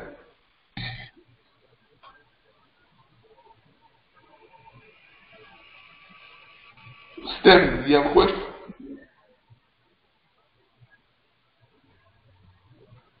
Okay, while we're waiting on Stephanie, let's have Lorinda. Stephanie, I can't hear you. Okay, this is Lorinda. Oh, hey, Lorinda, how you doing? Hey. Can you tell us how to send marketing messages on Square? Sure. If you're going to send a marketing message on Square, here's what you need to do.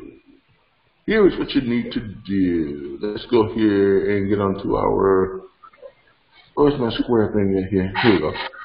All right, let's get out of this.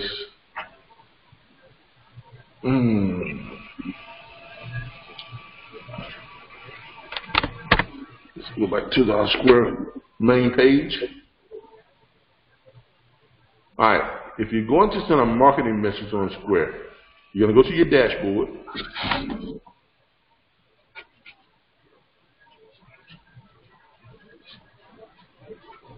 You're going to scroll down here, and you'll see where it says Square Marketing.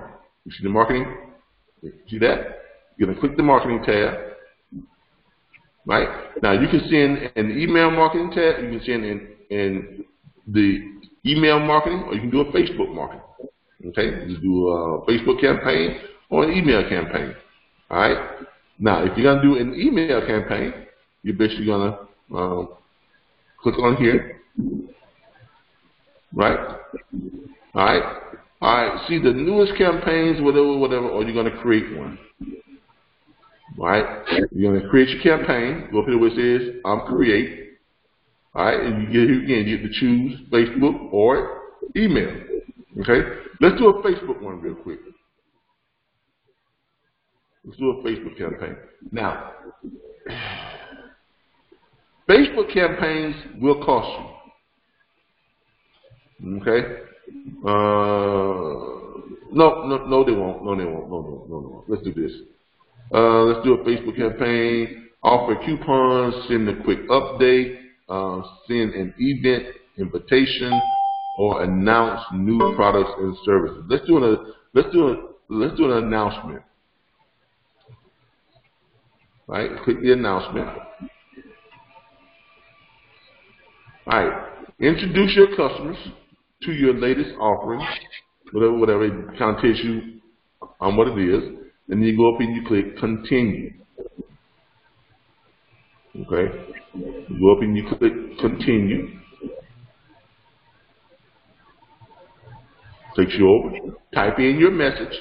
I mean, this is very simple. Okay? It really is just as simple. You're going to type in your message.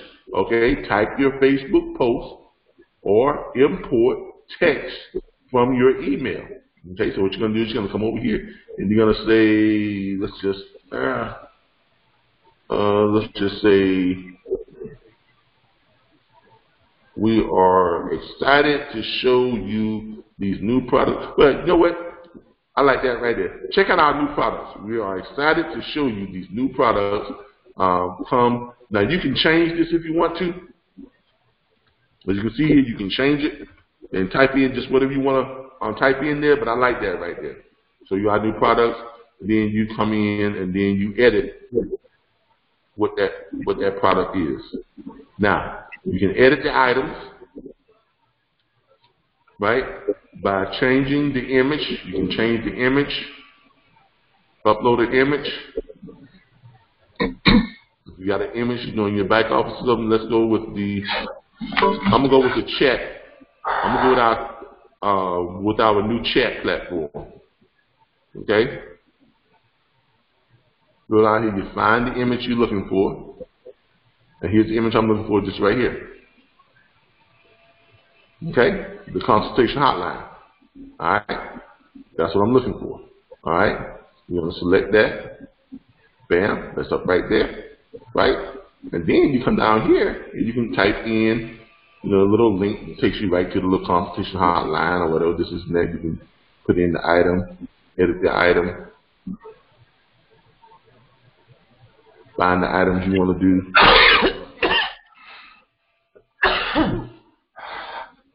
Are you okay?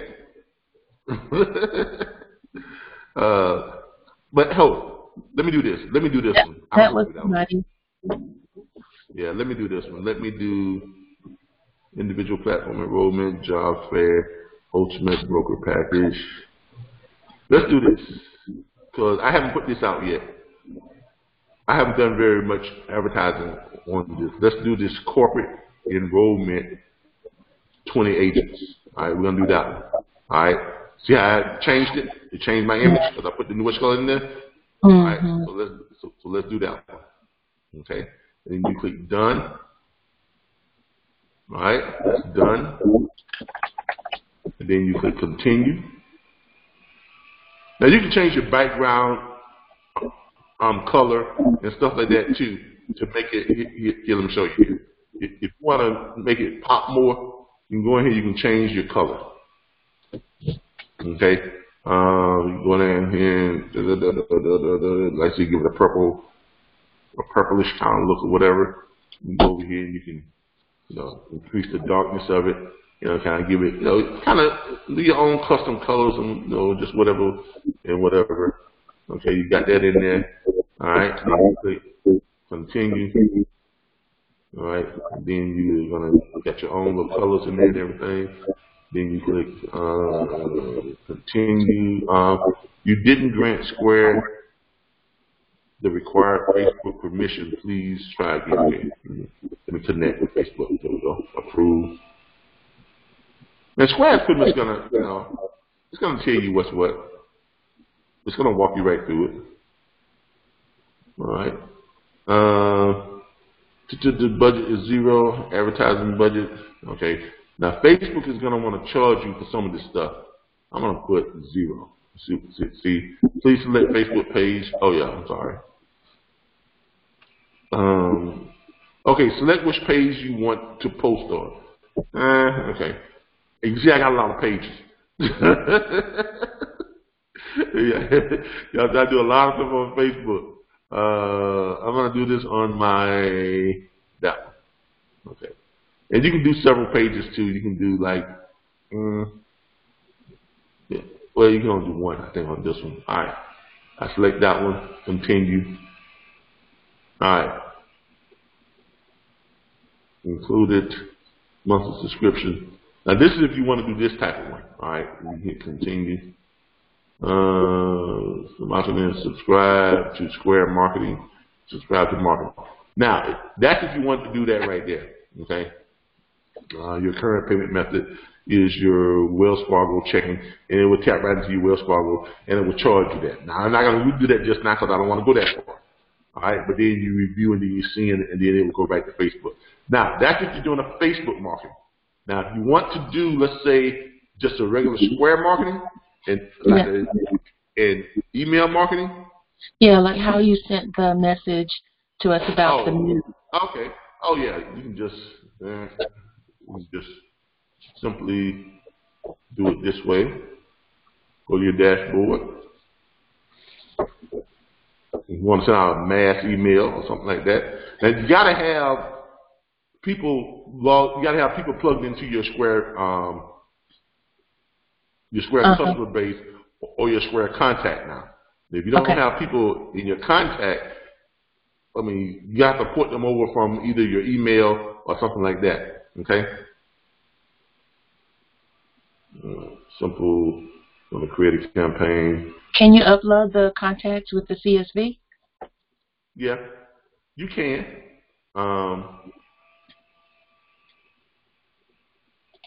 Like Susan says, enjoy St. Patrick's Day. Create a newsletter, send an event invitation, announce a new product or services, send a quick update or something like this and that.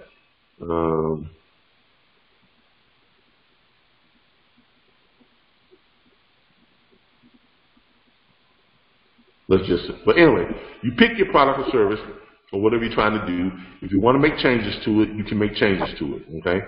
You can design your campaign by going up here and clicking on design, okay? So you can design your campaign. You can do your header, your text, okay? You can do your square market, your front. You can change your front on it to the aerial front, the square market front. You can change, the size, of your text. You can change the color, your background color and things like that. You can change the color and stuff on it.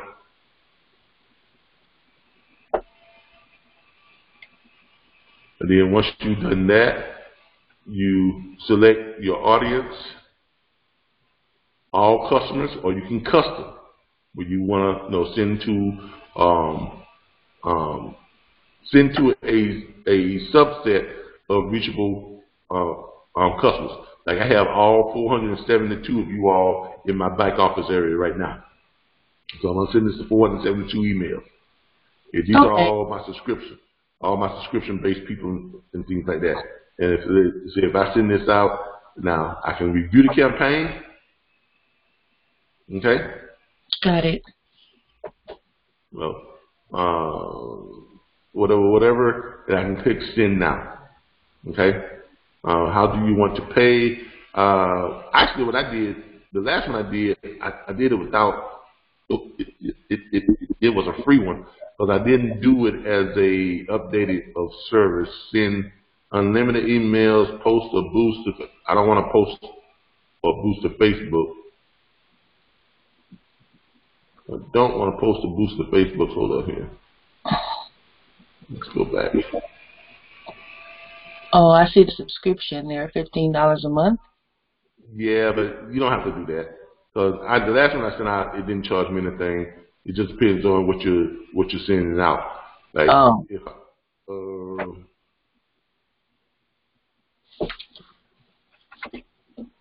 disable Facebook. There we go. All right. If I disable Facebook and just do the email, I think it's the. Well, it's still doing it. I don't want to do a Facebook. I don't want to do the paper one. Hold on here. So Kevin, you just use the Square as part of your advertisement, not only just receiving payment. And say that again now? I said you use Square also as part of a marketing tool. Oh yeah. Oh yeah. How do you think I send stuff out to you all the time like that? That's what I do. You just want to the cancel. Where we at here? I'm trying to do this and do it in the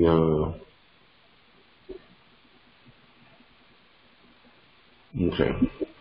I'm trying to do this. Or is it a quick update? Or yeah, I think I just need to do the quick update. Because one of these is completely free. So I sent several of them out yesterday, and they were completely free. So let my audience notice you haven't made any changes. Okay, yeah, I know that. Like, I think what I was interested in is like all of those messages you get when you sign up for the platform, and the back and forth kind of. Oh, you talking about that? And it's inside of. It looks like it's coming from Square, though. Yeah, it is, but that's not marketing. That's not marketing. Marketing is something totally. Hold on, let me show you. I'll show you what that is. That's not marketing. Oh, okay. That is once you're in the Square. Let's go to home. Once you're in the Square, that's not marketing. That's something else. All right, this is what you're talking about. If you're in Square. Yeah, that's not marketing. That is, all right. That is basically, all right, like I go here where it says customers. Mm-hmm. And that's in feedback or in directory. I can go to directory or I can go to feedback. If I go to my directory, if I want to interact with any one person or something like that, I can come here and I can do it here. Like if I want to send just one person something, I click on that one person, and I come in here and I can send them a message. See right here? It says send a message. Oh, okay. Send a message directly to that person, or I can add a note to their file or whatever the case may be. But I basically will send them a message. Now, or I can respond to their feedback. Okay, I go to feedback, right? And see, these are all the messages that you all send to me sometimes, and I can click on it. You know, someone type in something, feedback, whatever. I can respond by typing it right here and saying like, thank you. Okay, I got it. That looks, that's what I was talking about. Yeah, and I hit send, you see, reply send. Now, there's another way you can do it too. If you have Wix, okay, if you have Wix, you can combine your Square and your Wix. Your Wix is where you go to create your website if you built your website and you connected it with Square. So I can go to Wix, I can send all of y'all a campaign through Wix. Okay? Like, see, here are my sites. Here's the site for you all right here, the Dispatchers Network. I can go here, and I can go up here. I can go to here where it says Marketing Tools. You see that right there? Click on Marketing Tools, right? And I can click on Email Marketing.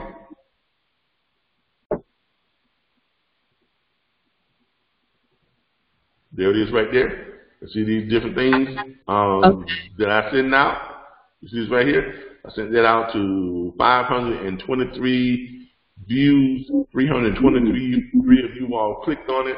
That was something that I sent out to you all a while back. All campaigns, I can pull up all my campaigns, or I can create a campaign. See, this might be what you're talking about too, because I've sent these out on occasions too. But that's the Wix. How much does Wix cost? Free. Unless, well, I take that back. It's free if you to set up an account, but if you want a premium account with Wix, I think it is, how much is my premium account? How much is my premium account with Wix? It's not that much. It's like, premium plans, here we go. Premium plans with Wix is not that much. I've got a bunch of premium plans. I've got a combo with my P4L. I got the combo plan, and I got the e-commerce plan with the what you call it.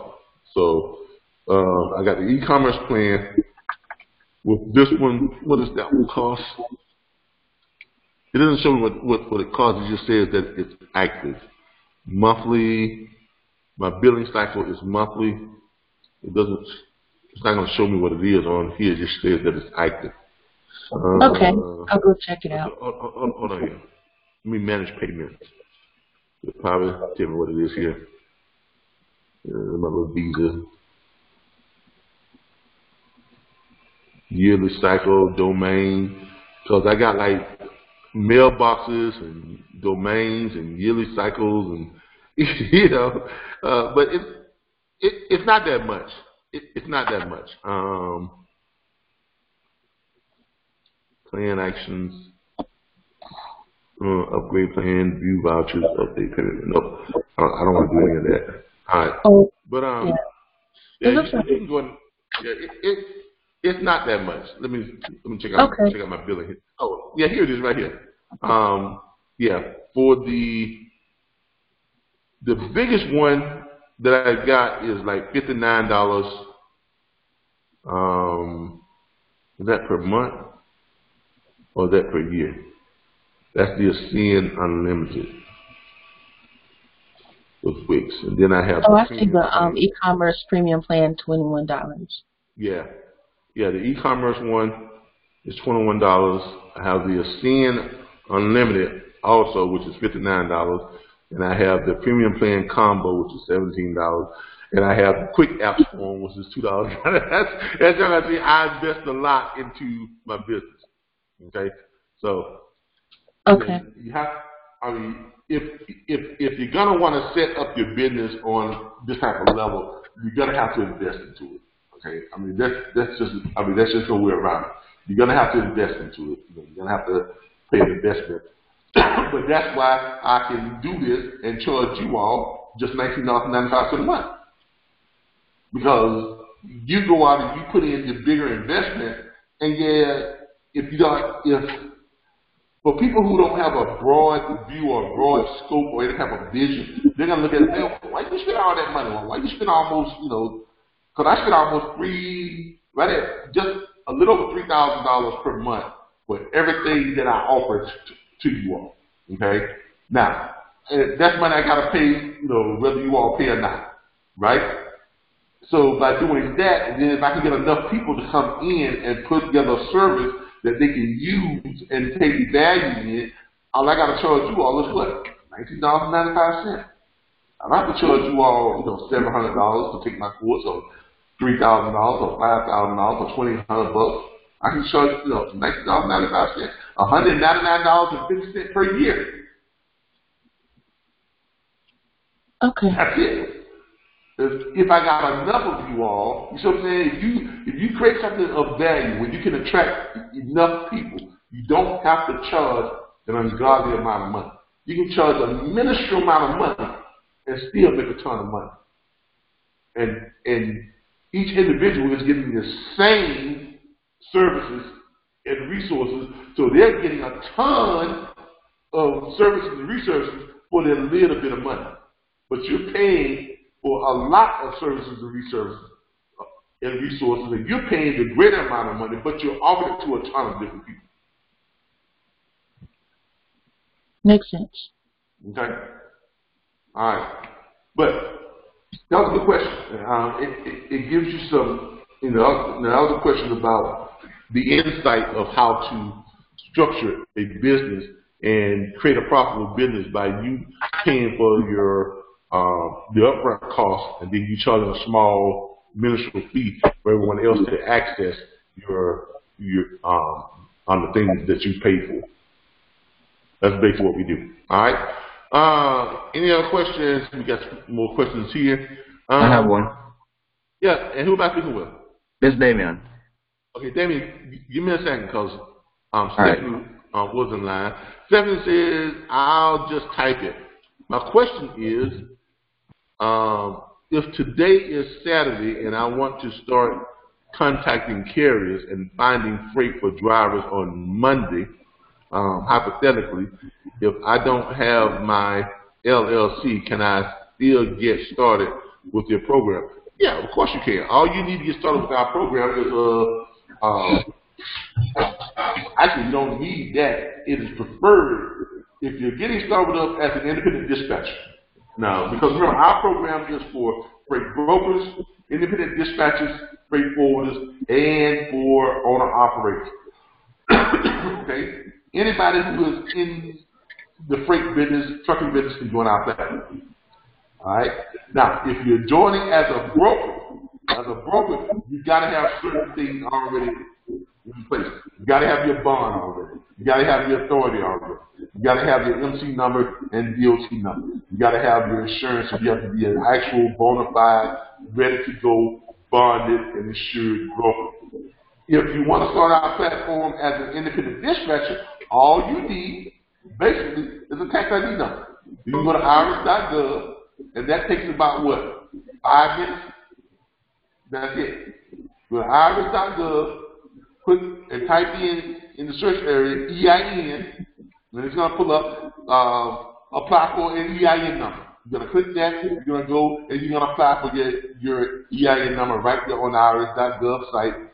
You're going to finish it in about 5 minutes. When you finish, it's going to generate for you a download. You can download your EIN certificate. It's going to have your number, all your filing information will be right there. You'll be bona fide, and you have your EIN number. Now, you can go and get started. Come on in, join our platform, paperwork, and get ready to go.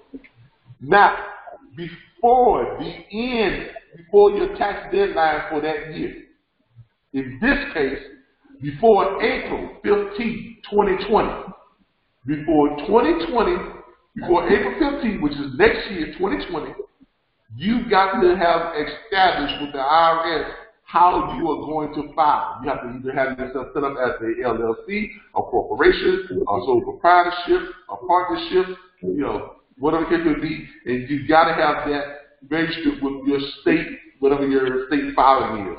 Here is the SunBiz, it's the Florida SunBiz corporation website.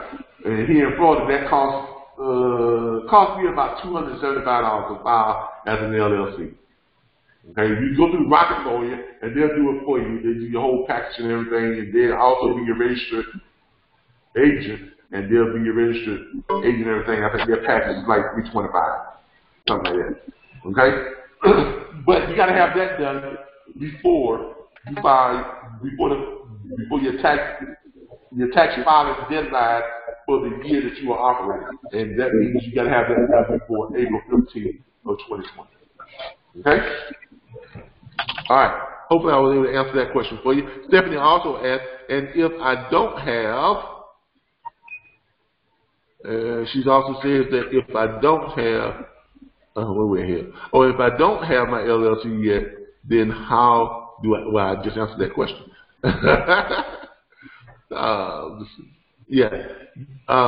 You don't need an LLC to fill out your dispatch and your BOL agreements. I mean,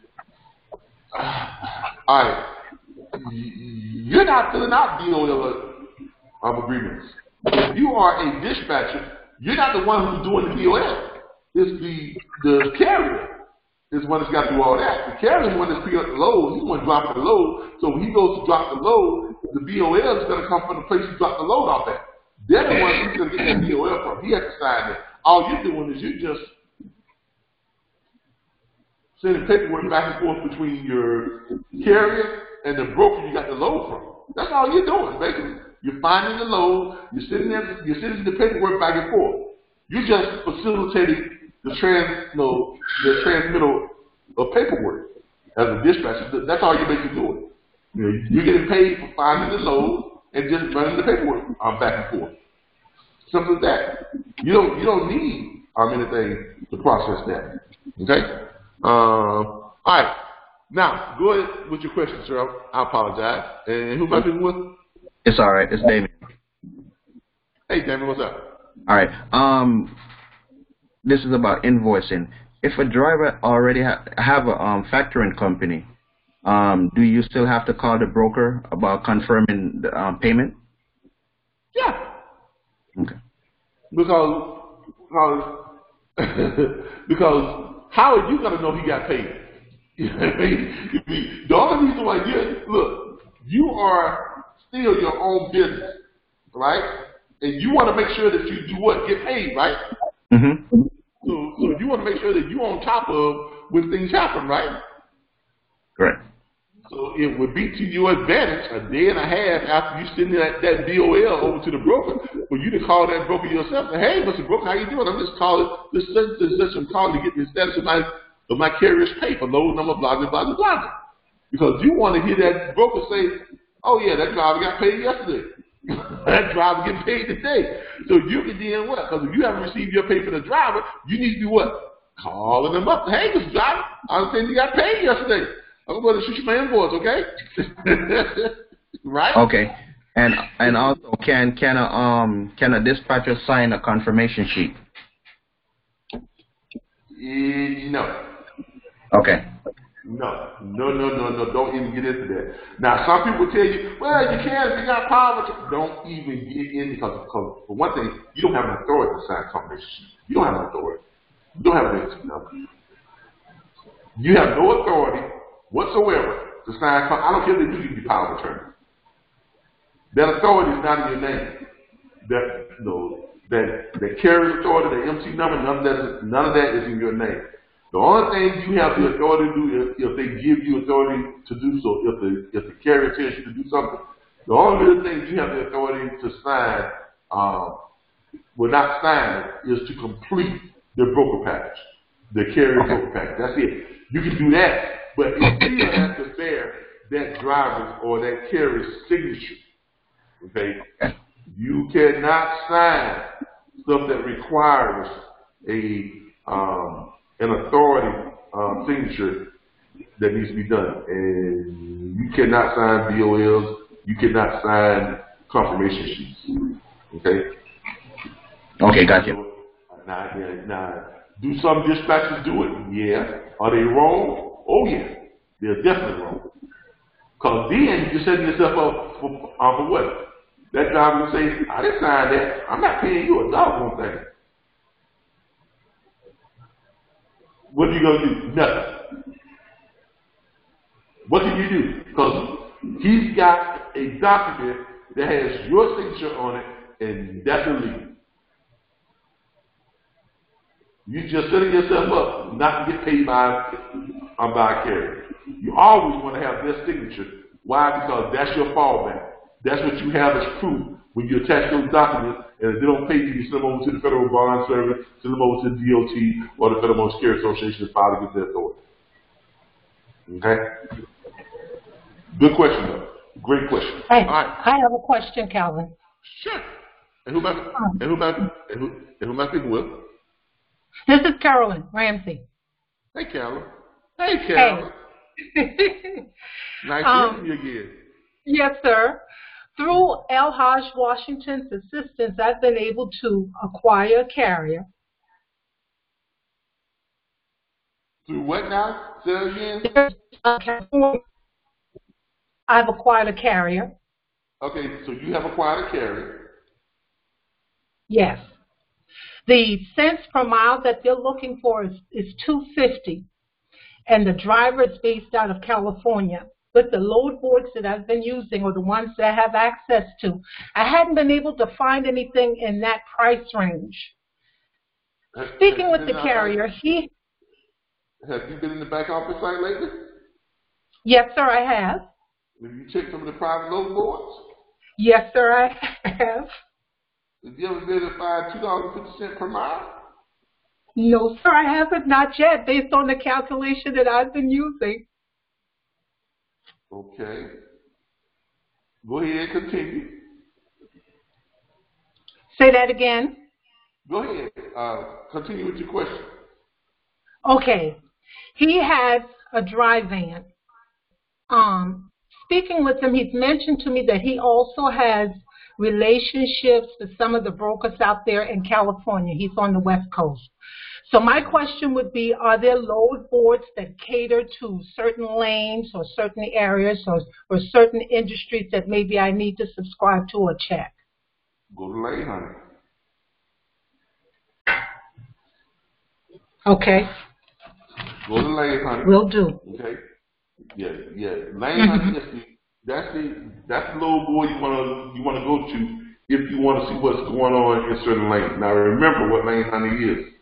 I need y'all to remember something. When you go to Lane Honey, the rates are gonna look outstanding.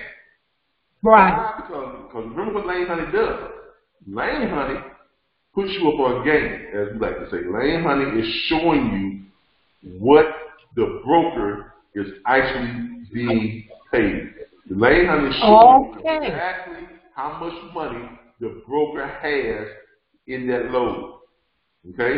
That's what Lane Honey is doing. So when you see those loads on Lane Honey, you see them $8 a mile, $17 per mile. I've seen loads on there that are like $69, $117 per mile. Wow. Y'all think I'm kidding, don't you? But those are usually short runs, okay? 12-mile runs that's paying $1,200, or a 20-mile run that's paying $1,000. Or, you know what I'm saying? Those are short runs, but they're showing you how much money the broker actually has from that shipper. So when you call that broker up, it's up to you to sit down with that broker. And I like that because everybody knows what everybody is dealing with. That way, a broker knows that if you know what he's actually got, he's probably going to put a deal to both of you are probably going to make some money. His load is not just going to be sitting up there. Someone's going to take that load because you know exactly what the broker has in it. And if y'all can split the difference and both y'all still make money, then you both still win. Okay, because they did respond to me, but I didn't want to do anything that I shouldn't have been doing, so I said, let me wait and let me ask. Yeah. So I'll go back and respond. Yeah. You're going to want to be on lane hunting if you're looking trying to see what the lanes are doing or trying to see what, how much money is out there, on a certain lane. You definitely want to be on lane hunting. Okay? Yeah. But remember how lane hunting works. Don't go to lane hunting and you see that great paying load and then you call the broker tell you about half that. That's because he's not trying to give up all his money. Okay. Because the other side, they only show you what the broker is willing to give up. Lane hunting shows you everything the broker has. Gotcha. Okay? So you can start your negotiations from there. Okay, right? Thank you very much. No problem. Any more questions? Sound like we have questions. KMAC. Okay, Duckboat Logistics. The KMAC. I still sites I have. KMAC $35 a month. If you got okay, what is this? Somebody's having a conversation. The BOL agreements. I do, Charles. Can I call you after? Okay, yeah, there we go. Okay, that's just a conversation that you all are having about the Wix fees and stuff like that. Lorinda and Duckrow have a question. Okay, we got that. Okay, Stephanie says, what I'm asking is when I fill out the paperwork, is it coming from me or my company? All right, Stephanie. Stephanie, you on here? Stephanie, are you on here? I'd really like to hear your voice because I want to be able to understand exactly what it is you're asking. Because I can read it, but this can be interpreted, a number of different ways. And I want to be able to get it from you and get a good understanding of what we're talking about. Can you unmute your mic, or do you not have the ability to talk to us right now? Stephanie says she doesn't know why you can hear me. All right. You got to click your mic on. You probably, if you got a headset, you got a button somewhere on there that you click that mic. Yeah, let me see if I can find you. Let me see if I can find you myself. And then unmute your mic and see what happens.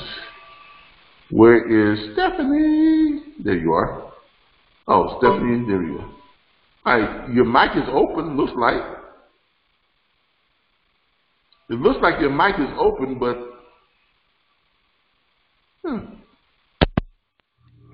there we go. I heard something. Stephanie, is that you? All right. I'm going to try to answer this as best I can. She may be getting a mic over. All right. What I'm asking is when I fill out the paperwork, what is paperwork? Is it coming from me or my company? What paperwork are you talking about?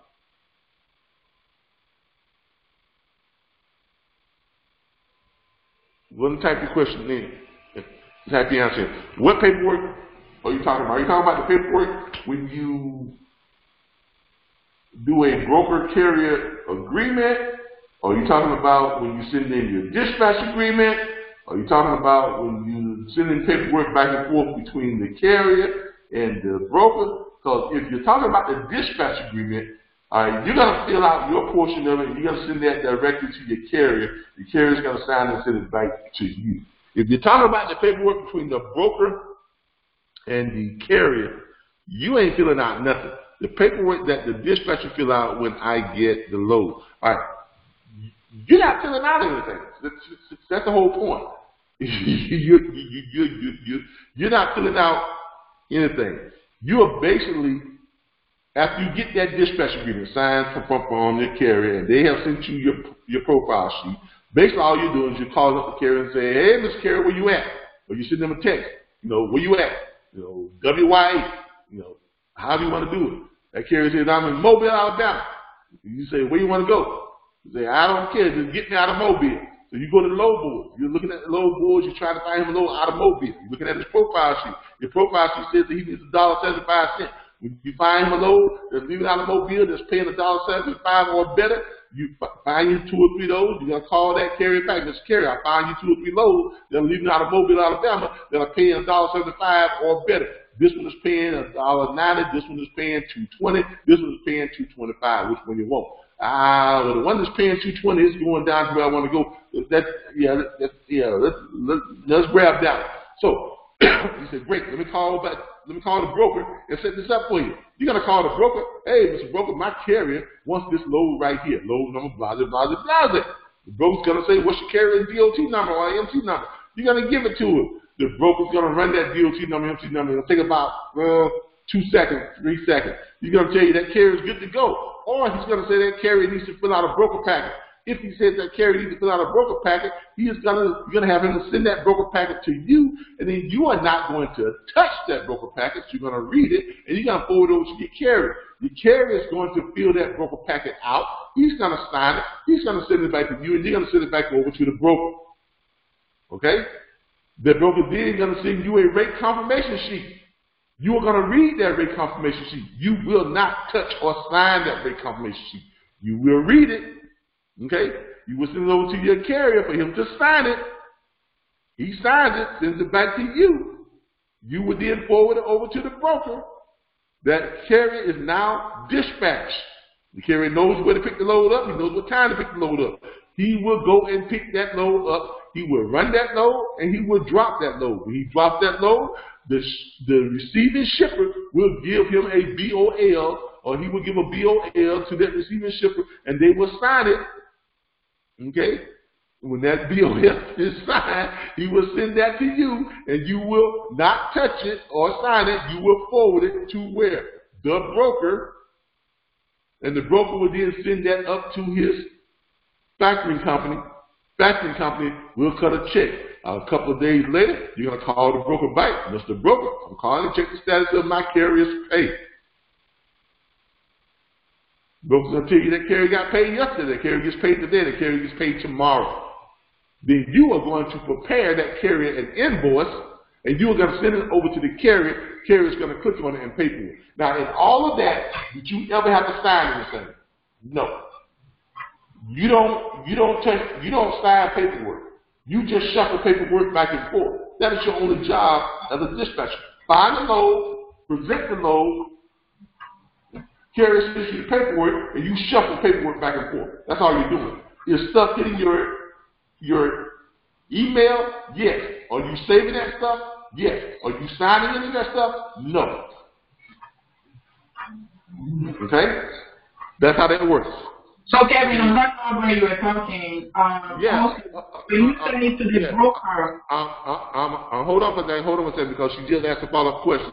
Okay, she said, but earlier you said I was the middleman. Yeah, you are the middleman, but you ain't signing nothing. You're the middleman. You're not a signer. You're not a guaranteer of anything. You just forward the paperwork back and forth. That is your only job as a middleman. Middlemen don't sign nothing. In any transaction, middlemen don't sign anything. Middlemen just relay information. I'm the middleman between this person and that person. If that person sends something for that person to sign, why should I be signing? I ain't got nothing to do. No. My contract is with that person over there, right? Not with this person over here. I'm just relaying information between the two of you. That's all a dispatcher does. Because remember, a dispatcher does not have any type of authority. None whatsoever. Okay? Because if you are to sign something, that means you got to have some type of authority. You got to have insurance. You got to have a bond. That's why brokers have all that. Because they sign stuff. They authorize stuff. They take ownership of stuff. Dispatchers does not take ownership of freight. They don't have an authority to do anything other than do what? Locate, present, and shuffle paperwork back and forth. That's it. That's it. Doesn't require your signature on nothing. All right. Hopefully, Stephen said, okay, thanks, Calvin. Great. All right. Elizabeth, what's your question or comment? Yeah, on the note of the broker, when they send when you send in the paperwork, because I'm looking at the payment time period, some of them use 30, some of them use 60 days. Okay, well, all right. So, again, the echo kind of grounded out a lot of stuff. You said that. So I was saying that on the time frame of the payment, can you hear me? I hear you just got a large echo. All right, hold on. Can you take me off speaker?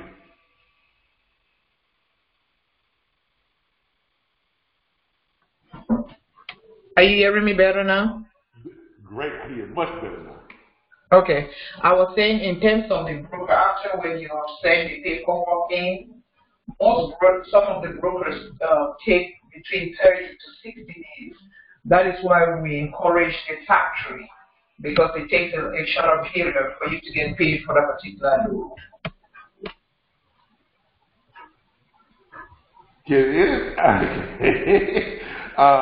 I still couldn't understand it. I don't know what it is. There's a lot of background feedback, and I don't know what it is. Did anyone else understand that and was able to relay that to me without the feedback? Did anybody else catch that, or did you hear it clearer than I did? Calvin, she was talking about encouraging using factoring. There we go. All right. Using factoring in, yeah, okay. Yeah, as far as a dispatcher using factoring? No, the carrier. Oh, yeah, you always want to, look. I was making a statement that when you send in, because what you just analyzed, when you were talking about the process of sending the paper back and forward, and I was elaborating also on the payment, because it doesn't just take just 1 week for that broker to pay you. So we as a dispatcher have to keep that in the back of our mind. Yeah, exactly. Now, I didn't catch all of that, but look, most loads are already factored on the broker side. And I know a lot of carriers talk about, well, I want to use my own factory company, I want to use my own factory company, I want to use my own factory company. But a lot of carriers are paying for factory when they shouldn't be. Because every load you get from a broker is already factored. I don't know a broker out there who doesn't already have factory. And the load is already factored, why are you going to factor it again? Because a lot of times when carriers are factoring loads from brokers, they are paying the same factoring company twice. That factoring company is not going to tell that carrier, oh, you're the broker that you got the load from, we factor for them too. They ain't going to tell you that. They're going to collect their 3 to 5% from that broker on that load. Then they're going to collect their 3 to 5% from that carrier on that same load. Does that make sense? No. A lot of times these carriers who insist on factoring the loads from a broker, that's dumb as hell. Okay, I don't care who that offends, because dumb is dumb. As far as dumb says, stupid is, the stupid does. Okay, why are you going to pay somebody twice for the same service? That really is stupid is, the stupid does. Okay, don't do that. Don't do that. Okay, if a load is already factored, if you're using a broker, 99.99999999999% of the time, that load is already factored. So why are you going to go and pay for factoring again? And I'm gonna drop one on you that's even more stupid than stupid does. You have some dispatchers, because they want to guarantee their money from the carrier, they factor the load too. Now, you think that factoring company is going to tell you hey, you know I'm getting 3% or 5% from the broker, and I'm getting another 5% from the carrier. Now I'm going to take 5% from your money too. Y'all just paid the doggone factory company 15% of the damn load. Pardon my French. Does that make sense to you? But believe it or not, that happens. And it happens more often than you might not think because people are so paranoid as to collecting their money. Look, this is business. In business, you take chances. In it, you take a risk when you roll out of bed in the morning. You know, there's nothing guaranteed that if you get up and get out of bed, you ain't going to slip and fall and break your neck. No guarantee. That's life. Live with it. If you can't live with it, then you're going to die with it. One or the other, but that's just how it is. Okay? So, Kevin. So quit throwing away your money. So, Kevin, why then does a broker take 30 days to 60 days to pay that load? The broker don't take 60 days to pay a load. Broker, look, what broker do you know takes 60 days to pay a load? Shippers might take that long, but brokers don't take that long. Why? Because brokers want their money right away. So brokers factor their load so they can get their money right away, and then the factory company waits 60 days to get their money from the shippers.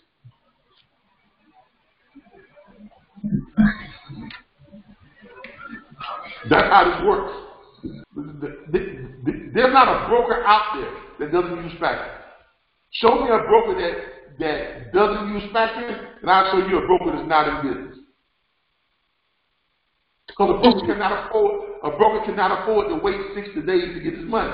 Now, if you're dealing with one of these huge brokerage firms like TQL, they'll tell you that BS, but they ain't waiting no 60 days to get their money. Ain't no way in hell TQL is waiting no 60 days to get their money. They'll feed you that bunch of BS because that's why I don't deal with TQL. And I don't mind saying I don't care who he is, I don't care who knows it. TQL have called me plenty of times, say, hey, can we connect with your platform? Hell no. That's what I tell them. I get calls from TQL all the time, wanting to connect with our platform because they know we have a ton of dispatchers. And they want a chance to get in so they can take advantage of our network. Well, unfortunately, I had too many bad dealings with TQL as a broker. So have many other people within our platform. They've had too many bad dealings with them. Okay? And there's some others out there that we've had that I wouldn't trust them to throw a stick at them. I just wouldn't. Okay? All right. On that note, we got to leave it because we are over our time. And if I go over a certain time, YouTube won't accept our videos because we went over a certain time. So we appreciate you all coming in today.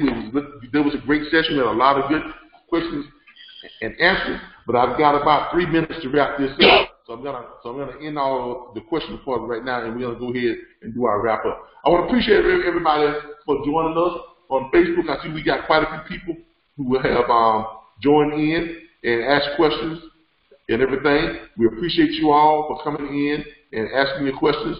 We really do. I want to thank each and every last one of you all for joining us on all of our different groups and stuff that we have, and we appreciate y'all, and we hope y'all come back and join us next week. This broadcast will be available on YouTube, and it'll be available in our back office site in about 3 to 4 hours from now. I'm going to go ahead and load it up and get it posted on YouTube, so it should be available. Remember our new services that we have. If you want to book an appointment, you can now do it online. You can go right to our appointment booking site and book the appointments. You go to our Facebook page, the RBBS Logistics Learning Center.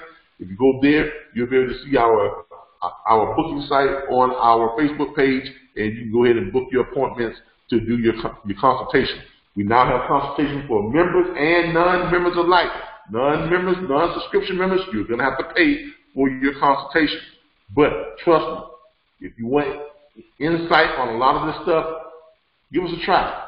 We'll help you to kind of figure things out, put you on the right track. Might even help you make a ton of money in the process. You never know.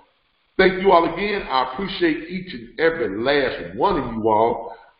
Join us here again next week for the Booking Freight from Home show. This has been Calvin Butler. with RBBS Logistics Learning Center and the Booking Freight from Home show. We sponsor the National Dispatchers Network. See you all next week. Same bat channel, same bat time. Later.